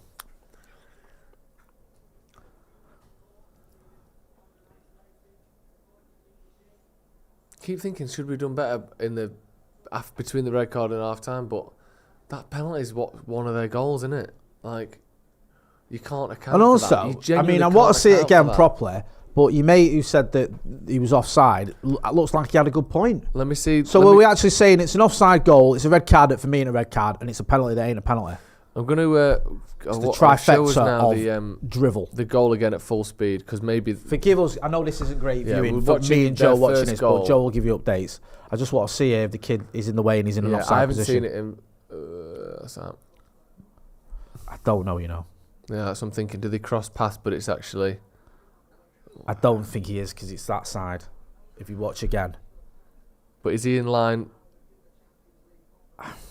I think looking there it looks like he is, but I think if you look from behind he might. I don't know. Yeah. I don't know is the answer. No, I You don't. can't tell from that angle. No. I'd like to see the goal again. Does he actually block a front Onana's on view? angle, looking at the goal, Yeah. either from behind the goal or straight on? Because from that angle, it looks like he might be in Onana's way, but you can't tell. No, you can't. Part of me hopes he isn't, because if he is, and it's more injustice, I can't cope. Yeah. Like Yeah, I can't do I will give up on everything. My mate Amateur says, can we appreciate Aaron Wan-Bissaka? He looks really good, like he never had an injury. He has been good, I thought. Certainly first half. Well, for most of the Aaron first half. Wan-Bissaka, since this time last year, has been amazing. Yeah. He was out the door. Everyone was saying he's going to go back to Crystal Palace or West Ham are in for him. We'll take a 25, 30 million pound loss. It's probably worth it. And Sanad doesn't fancy him. He ain't good enough. All the rest of it. And then he did what you want any United player to do who's not in the team. Get yourself back in the team. Yeah. Get on with it. Get yourself back in the team and become an important player for Manchester United. And that's what he did. And his performance in that second half against Newcastle in the Carabao Cup was fantastic. Yeah, it was. Diogo Dalot was on a booking, got took off. Sam Maximan was terrorising him. Wan-Bissaka came on and was just immense. Yeah. He didn't know what to do, the Sam Maximan. And then again against Brighton in the FA Cup semi-final, he just put Matoma in his pocket, didn't he? Just, he really did. He sort of just shone, to be honest with you. And I think he's got it in him, Wan-Bissaka. I know he has his critics for going forward. He isn't great, but I think he's a very, very good player. When he arrived, he was mint. People forget those first dozen or so games. He was fantastic. Everyone was raving about him. Yeah. And then, you know, as often happens at United, eventually you have a little bit of a lull. Well done, Onana. Every time Onana goes down for one of them and it sticks, he just gets a little bit more confidence. I want him to. Yeah. I want him to have one of those games, you know, where it's like, it's just on everything. Did you see that stat that they sort of flashed up the other day during the Chelsea-Tottenham game about Onana having the third best save percentage in the Premier League? Yeah. That no one has mentioned at all because obviously it doesn't go with the agenda. Varane's got to do better there. It's no good moaning at him. You got a player closing you down. You come on, man. Yeah, I saw that. I think Onana, the trouble he's got is when he's been bad, he's been abysmal. Yeah. That game against Galatasaray was horrendous. Yeah. And then he exacerbated it by having a bit of a stinker for the goal against Brentford. But since then, we've seen him play very well indeed. You know, you look at the game against Fulham, I thought he did very well. You look at the game against Copenhagen with the penalty save and some other saves. City, he kept the score relatively he was excellent in respectable. that game. That's a 6-0 that without him. I know you're saying Yeah. without a goalkeeper. No, I mean without his saves that should have been goals. That save from Erling Haaland with that header Yeah, it was unbelievable. literally made me scream. Unbelievable. Like we'd scored. I was It like, was ah! a phenomenal save. Couldn't that. believe what I was watching because I thought that's a goal, that. So, yeah, credit to Onana because he took a lot of sticks. Some of it warranted, some of it unwarranted. Ooh, blocked by his own player there. Yeah, they're pushing a bit now. Don't. Copenhagen. Well, he's in behind here. Dalot. Well done, Erik. Who was that? Was that Ali Maguire there? Took it right in the cock. Oh, and the That's what kid you was gotta do offside as sometimes, well. that, innit? Hey, Just put your bollocks on the line for Man United. He is off. yeah, he's off. Bang! Oh, no, it's not. Oh, his God. foot. I hope he's alright.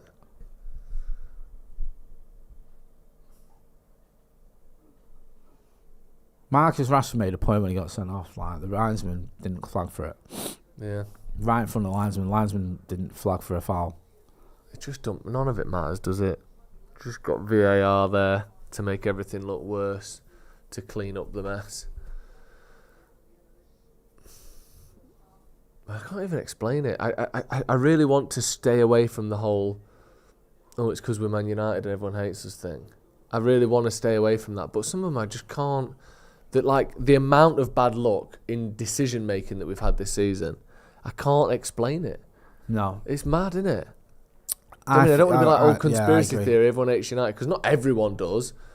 But what's going on then?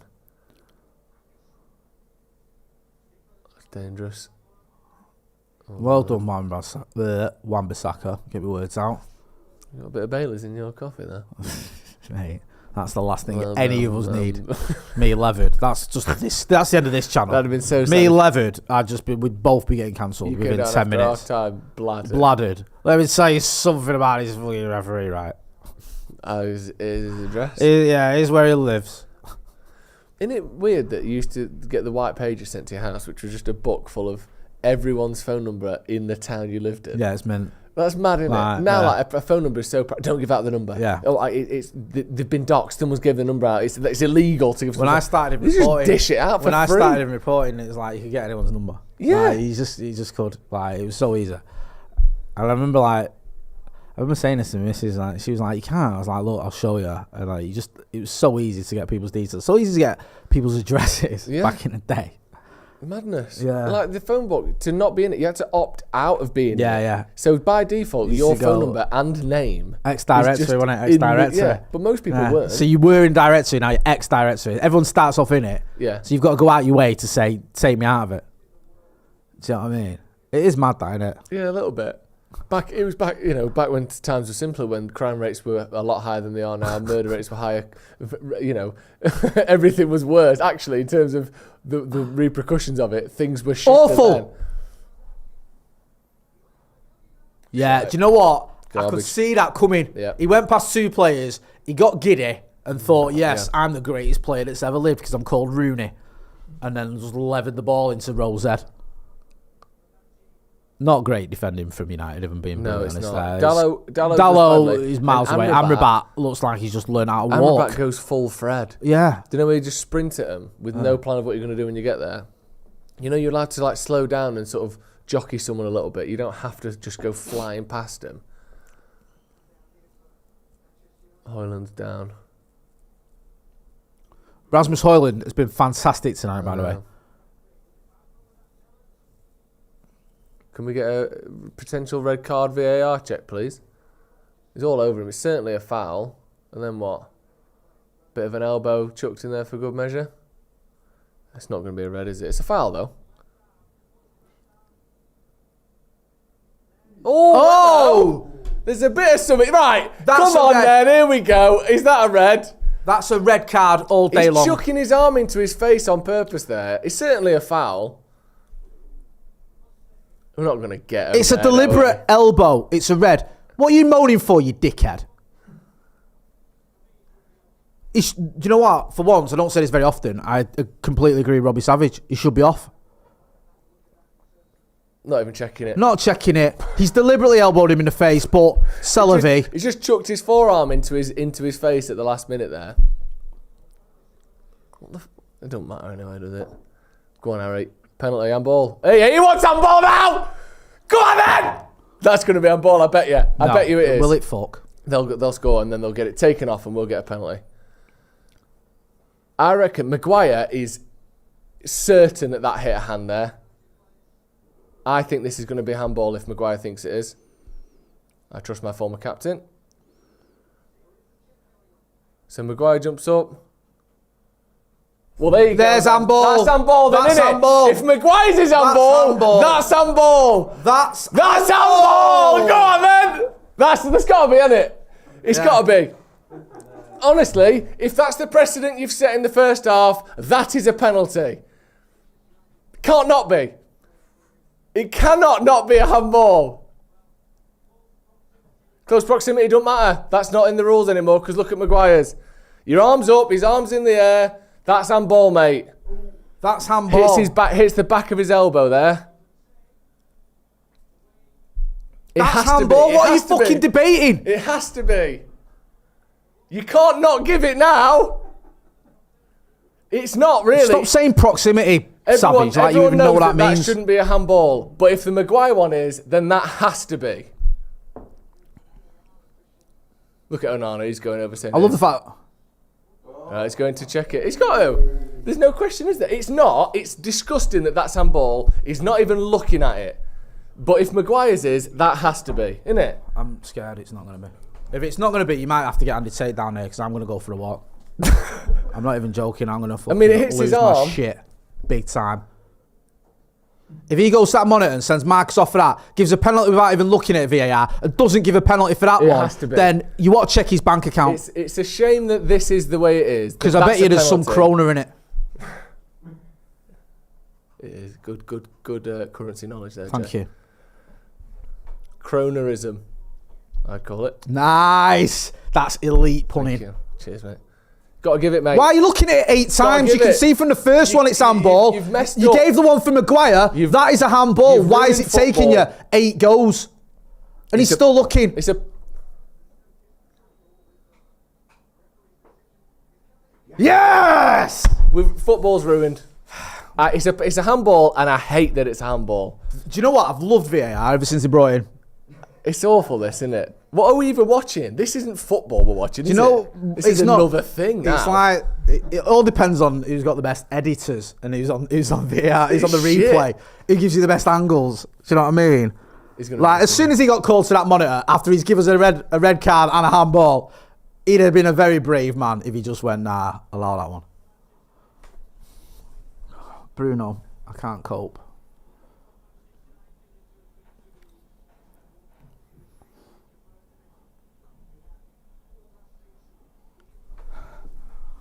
Did he get a booking for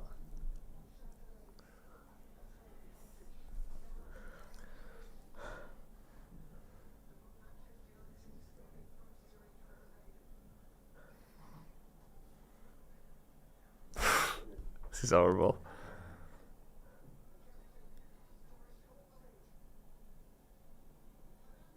Yes! Yes! Get it! Yes!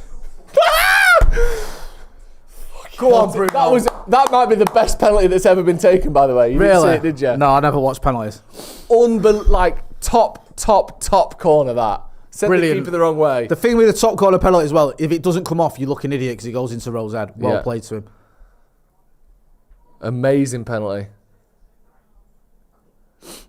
By the way, we've still robbed that kid didn't get a red card for that elbow in Rasmus Højlund's face. Yeah, in other good news... I've not forgotten about that. In other good news, Bayern... That's Owen Hargreaves in Munich. Not in Munich, in Moscow. Thank you. That is the perfect penalty. You ain't saving that. In other good news, Bayern Munich have scored against Galatasaray, I believe. Who scored for him? I don't know. It don't matter. Well, let me click on it because the BBC website is built in the sort of late 90s. It is your friend of mine, Harry Kane. Who? Harry Kane? About time he scored. Brilliant. He's going mental in Germany, isn't he? Is it 15 goals in 10 games? You can't average 1.5 goals a game. Something like that. Go on, United! Well done, Rasmus. Christ alive. Alright. Let's keep doing what we're doing. The thing that we've done really well in this half is we've not rushed it. We've passed the ball around. We've kept possession really well. I don't want to see this now. Booting it upfield. No, you're right. That's not the one. No, it's not. Because it leaves gaps like this. Right, one of you go. Closing down. Well done, Aaron Wan-Bissaka. What a game this is. Good on Bruno. He's just so good from the spot, innit? Yeah. What's he missed, like 3 in 50 or something in his career? Or maybe he's not at 50, is he? He's missed 3 in 25 or something. Nah, it's more than that, I think. Like, more goals than that, I think. His record at one point was like 1 out of 24 or something. Yeah.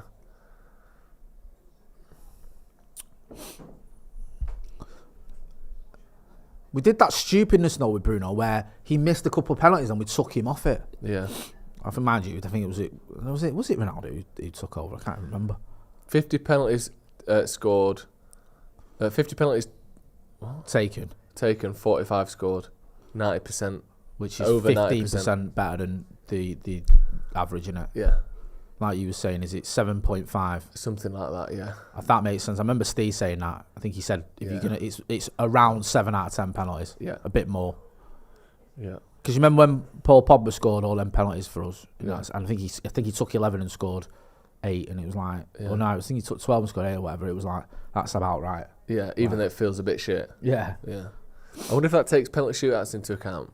Because with penalty shootouts, you've got people taking them who aren't the penalty taker, aren't you? Yeah. And also, if that brings it down. And the pressure's higher. Pressure's higher.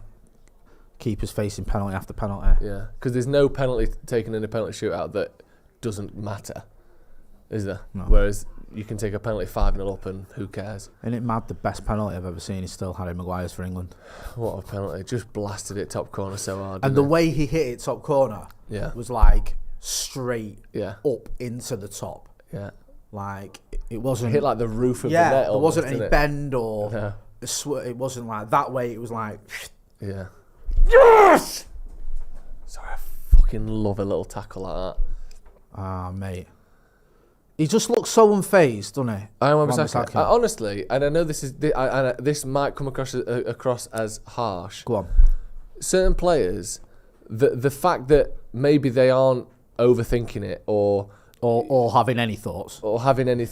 But someone like, no, I don't necessarily mean thick. No, but someone like Paul Scholes. Yeah. I think he played the game almost unconsciously. Yeah. It was just, he did what came naturally to him. Yeah. And often those players don't make great managers, or that's at least the rumour anyway, isn't it? Yeah. I mean, Cruyff books that trend. But so many players, like Wan-Bissaka's someone who you just watch him and he's just doing, it's almost like instinctive for him, isn't it? Well, Paul McGrath said that when he was drinking when he was before games. Yeah. He used to do a bottle of Southern Comforting. On the day of a game? Before the kick-off. And he said he'd go out on the pitch, not remember anything what he'd done, and come off and he'd been man of the match. Wasn't he just, I didn't see him play obviously, but wasn't he meant to be just a fantastic footballer? He's a little bit before my time. Yeah. I vaguely remember him. It was early 80s. But I remember him more for Villa and for Republic of Ireland.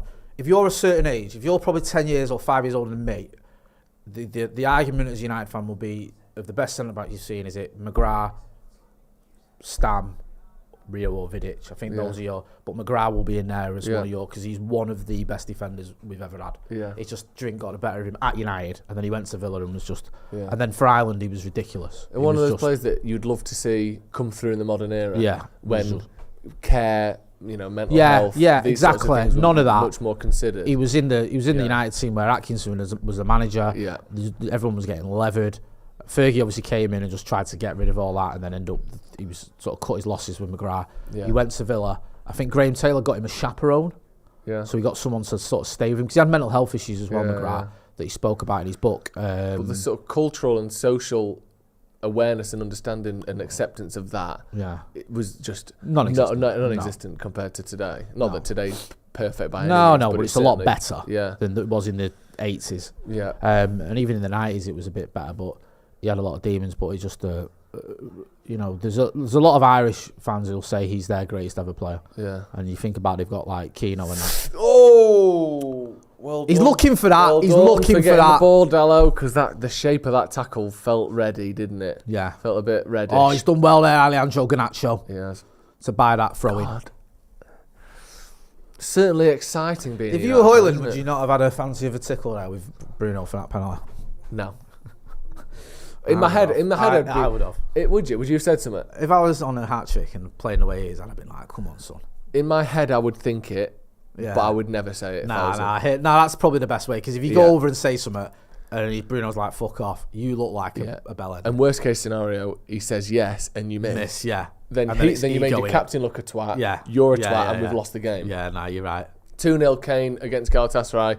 I can't really put into words what he's doing at Bayern Munich, but what I will say is that's game over there, which means now if United can keep this result as is, we'll go second in the group, but that's obviously a long way to go. Amrabat, stop doing that.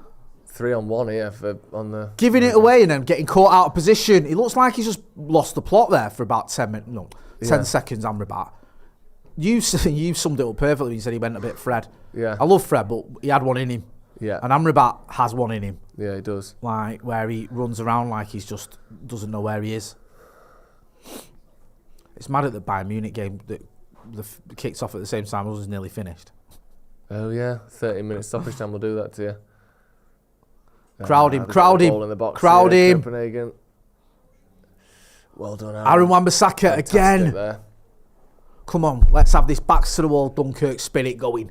It's going to be, 20 minutes left probably? Yeah. United need to get the foot on the ball again because it's been pretty one-way Yeah, that's why I got annoyed with Amrabat there, because he just needlessly gave it away. When he looks right like... Who's that Norwich striker? It looks right like Timu Pukki, doesn't he?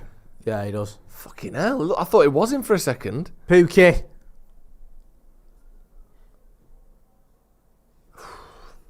Tough game, this, isn't it? It's horrible, isn't it? Yeah. It's horrible. Because you could easily Horrible still lose game. this. They could easily get a goal and then have the momentum and score. Well done, Bruno Fernandes. He's offside, isn't he? Good header as well. Was that McTominay? Yeah. Go on, keep chasing him. Chase him. Is that Garnacho? Oh, well done. Just his presence there, Garnacho. He didn't push him that hard, but if he's not there, No. he just takes that ball That's what you got to do, innit? around. Yeah. Do you know what? We've said this before, yeah? You can stomach losing. You can stomach...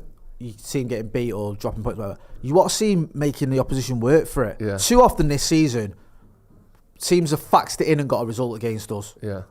Like Newcastle, I don't even think they got out of second gear genuinely. No. City didn't. Bayern didn't. Bayern didn't.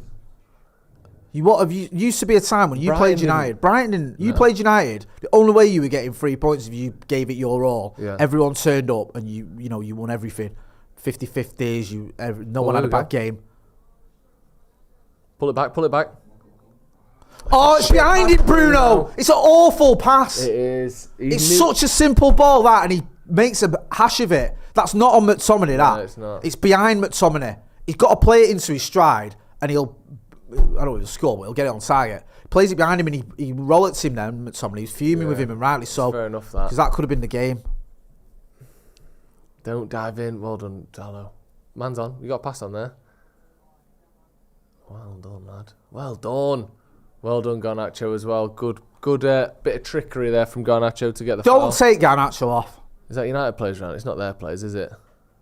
No. Good. I'm annoyed with Bruno for that. Yeah, me too. It's a really good position that we found ourselves in there. Yeah. Oh, no, to be fair, that is just a foul, isn't it? I thought he'd sort of... Nah, he earned bought a it. little He bit, bought but it. he He did, knows but what he's doing. He slams He was into the waiting back for of it. It's stupid by that attacker. Has he been booked? It's just thick. That's the defender, isn't it? That was... He's having a very, very good game, Alejandro Garnacho. Yeah, it looks good. Come on.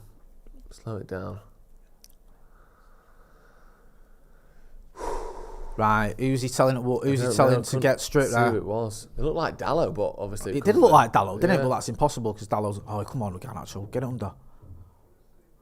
That'll do. We'll take that. That is Timu Pukki, I don't care what you say. Well, they're going to get fined for playing a player that doesn't even play for him. It doesn't exist. Rocky Bilbao says Amrabat's passes are shorter than his hair. Nice. Love that. Nice. There's a Sly documentary on Netflix I just watched, actually, talking to Bilbao, Rocky Bilbao. Why is that his nickname? Sly. So it's short for Sylvester. What? Just switching the letters around. Yeah, it's not Can we have a word, ref? Because perfectly in order. Projectile. I love it when they call them missiles, don't you? Is it missiles they call them? Do you know what, right? If that was happening at Old Trafford, United fans would probably get banned for life from football. Do you know what I mean? The referee now is telling Bruno, just get on with it. Just get things thrown at you and just take the corner. And they're still throwing things. Yeah, chucking vapes at him and that. Vapes. That's the most middle-class hooliganism I've ever seen in my life. That's up there with your Theatre of Nightmares banner, you absolute liberal Democrats. No, it's a foul. Probably is. Look, but it's in, so let's... can we... We're going to make a banner with Theatre of Nightmares and we're going to throw our vapes at you, you bounder. Oh, my God. Theatre of Nightmares. It's like playing a bunch of students. That's a good ball. That was the most obvious disallowed goal in history. Jesus Christ. Stinking pass back to Onana. I don't know. How's your touch, Onana? Look, I mean, he's not done amazingly with it, but No, at least I mean, it was a culmination of a bad pass and him making it worse. yeah. Like, he's lifted it up there, Wan-Bissaka. It blatantly went out there. I don't know how. Oh, no, he has. It's a corner. That's stupid, that like Wan-Bissaka, because he didn't need to lift it like that. No. And also, Onana made a bit of a pig's ear of it. Oh, close it down. Don't get your hands out. Out to him! Tucking their hands in, look. Everyone's shitting it that they're going to give a penalty away. He would just chip it at someone's hand. That's what I'd be doing. Yeah, they've scored. How are you letting him get that, Onana? Come out to it, man. I think the keeper's got to do better. I might be being harsh. See it again. He's lost his man, hasn't he, as well?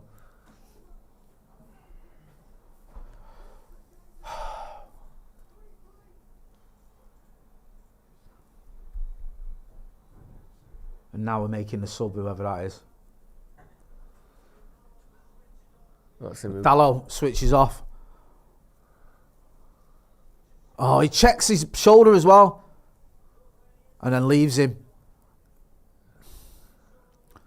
Yeah, it's on Dallo, that, to be fair. It's not on Onana. No, it's not. For the angle, I thought he could have done better in terms of come for it, but I think it loops. Yeah, it's not him. It's Dallo. Dallo switching off again. Yeah. I've defended Dallo. I've stuck up for him. I like the kid, but he's got to stop switching off, man. Yeah. He did it against Newcastle. Was it Newcastle? Newcastle, yeah. Almiron just scored. switched off. Yeah. Oh, look, he's the wrong side of me. And I wouldn't mind, right? He has a look over his shoulder, Dallo. You've had a look. You know he's there. Hoyland off. I think that's the wrong decision. I'm not going to lie to you. I know he's knackered and we've got to manage him and he's ran himself into the ground, but we need a win. This is it. We're out of the Champions League. I'd have kept him on because I think he's been playing well. Yeah. And Mason Mount's done little or nothing. The weird thing is, right, as it stands, we could still qualify. Yeah. We beat Galatasaray and we beat Bayern Munich. We can definitely still qualify. We'll be all right. Yeah. It's not... The reason it's so difficult is you've got to beat Galatasaray in Turkey. And we've got to keep it and you've 3-3 here now tonight. Yeah, and then you've got to match or beat Galatasaray's result that they have against Copenhagen for us against Bayern. So it's very much still on. Even if we lose this game, we're only 1 point behind Galatasaray. Beat them, you go above them. But then we've got Bayern Munich last game of the group. That's why it's so tricky. Do you know what? I'm so annoyed with Dalot there. I'm sorry. Yeah, it's annoying, isn't it? The whole team was doing really well. Yeah. You just switch off, man. That's You a can't booking, be doing Has that. he booked him for that? That's a clear yellow card, that. Has he booked him? What is he trying to do there other than foul? Pull him down. Nothing. And nothing else. All that corner came as well from just ridiculousness with that ball from Wan-Bissaka to Onana. Yeah. Out to him, man. Go on. Oh, well done, Varane there. Bloody hell. It's his little back heel there. Wan-Bissaka's looking tired to me. He's not played a lot of football over the last month. He's played really well so far, but he's struggling to get Regulon on. Because that ball, to be fair to Onana, was a tired pass, wasn't it? Oh, lucky bastards.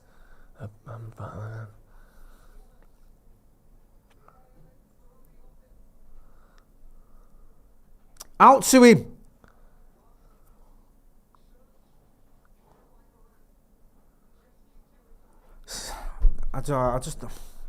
I know it's probably part of the bigger picture, but taking off Hoyland was an odd one for me because he was holding it up. Mason Mount ain't gonna hold the ball up. We just gotta hope we see something from Mount. I know, I get it, and I understand the thinking, and he's a young lad. He's ran himself into the ground. He's had some injury issues as well, but he can do another 6 minutes here. He can.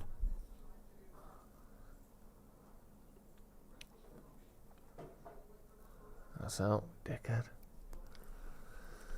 I mean, if Mason Mount is going to do something in a red shirt, now would be the time to do it. Yeah, I was going to say. If he used to pop up with the winner now, that could get his career going. Because so far, it's not happened at all for him. No. I've not seen anything, really.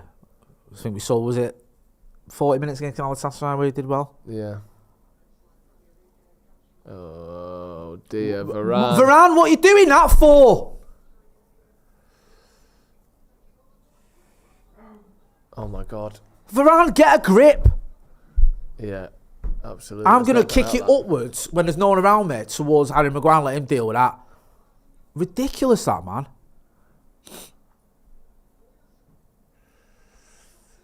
The free shot here for Copenhagen. They And scored. they've scored. There you go.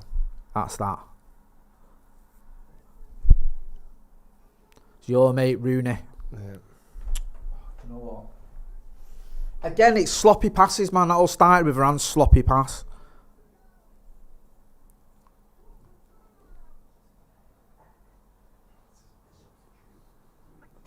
Shocking.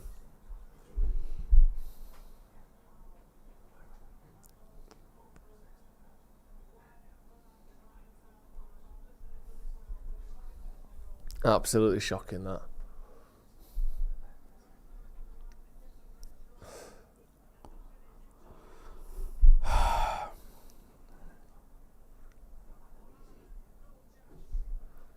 Goalie can't do anything there, obviously. It's a good finish, to be fair, into the ground.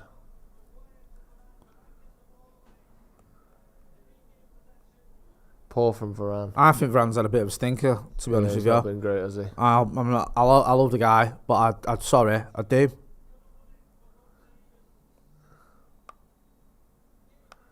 Yeah. Yeah, we need to try and get a goal here. I'm sorry. I think he could have done better for two of them goals. Well, one started with his poor pass, and the other one, I think he didn't pick his man up.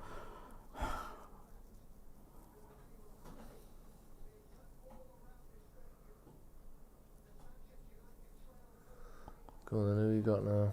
No striker on the pitch. Even a draw, man, had been meant. That's Yeah. what I mean. Like, I know I don't want to labour the point, but the Hoyland sub, man, it just baffles me. Yeah, but that was done with him thinking of trying to prevent us conceding, wasn't it? I know. I just feel like because he was holding it up so well, he had two men round him all the time, and he was just kept hold of the ball. Mm-hmm. I'm like, I know you've got to get the argument right. He's a youngster. You've got to manage his minutes. He's had injuries and all the rest of it. But even if you rested him for Luton, do you know what I mean? Like, if it was that deep, I just thought he was playing so well. And now we've basically got no striker at all. You've got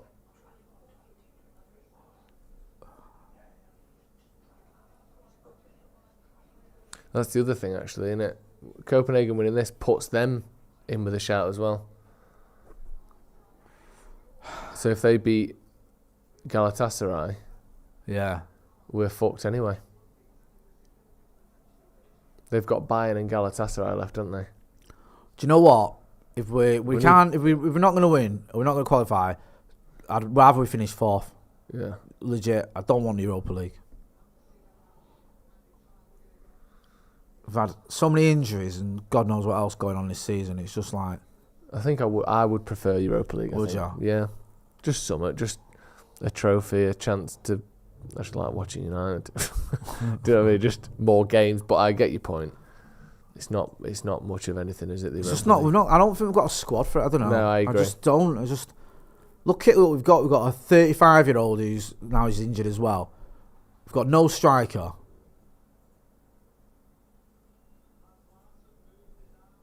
What we're doing here?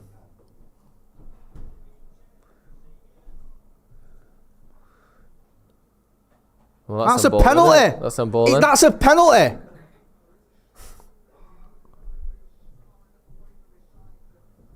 Far enough away from his side. Where was Maguire's for his penalty?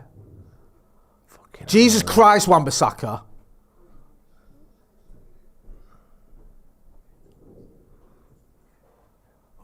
What's anyone meant to do with that, Delo? So frustrating, man. Honestly.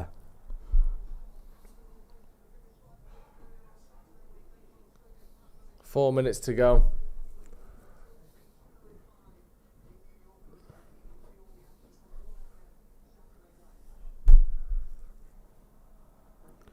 this ball ping-ponging about. We need to try and create some sort of attack here. Varand's giving the ball away. Well done, Aaron. Well done. Yeah. We don't need to rush and boot it. Let's keep the ball, bring it up, and actually try and create something. We do this when we're in the last few minutes. We just boot the ball long, and there's no one. We ain't got a team to play like that. Like actually, that's not going to work, is it? I suppose Maguire's gone up. Oh! Well, it's a foul anyway. Maguire's at the crossbar. Oh, do you know what? That's the softest, Seriously, honestly. if that had gone in and he'd disallowed it, then you'd have had to take me off this stream. That is not Like a genuinely, foul. if that goes in foul. and he disallows it, I will fucking find his address and share it online. Get the crossbar there. That couldn't be less of a foul. I'm so relieved that didn't go in Yeah, me too. because he's already give that foul. I don't think he gave it till afterwards, so they would have checked it. We need Bayern to beat fucking Copenhagen now. And then mysteriously lose to us. Christ alive.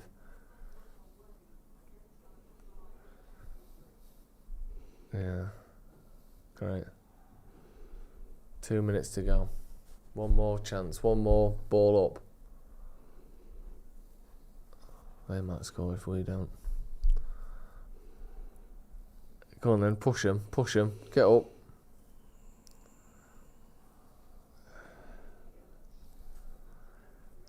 Dallo, they're just passing the ball about now. They should be able to do that for a minute, shouldn't they? They've got an extra man than us. McTominay pushing up, go on. We'll leave some gaps, but that's alright, we need to now. Fuck's sake.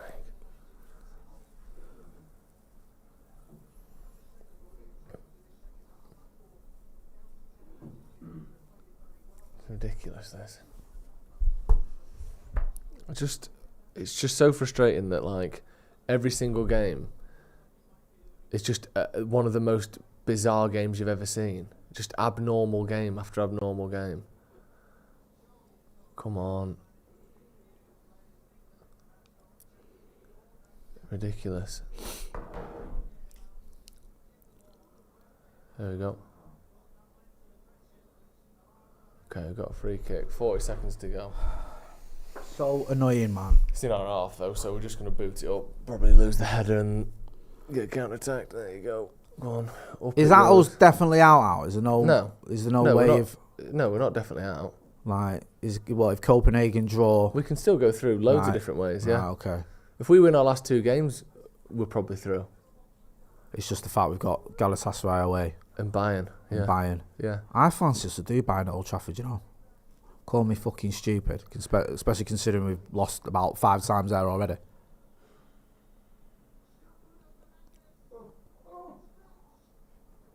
Oh, it just needed a bit more spill on it, didn't it? That'll be it.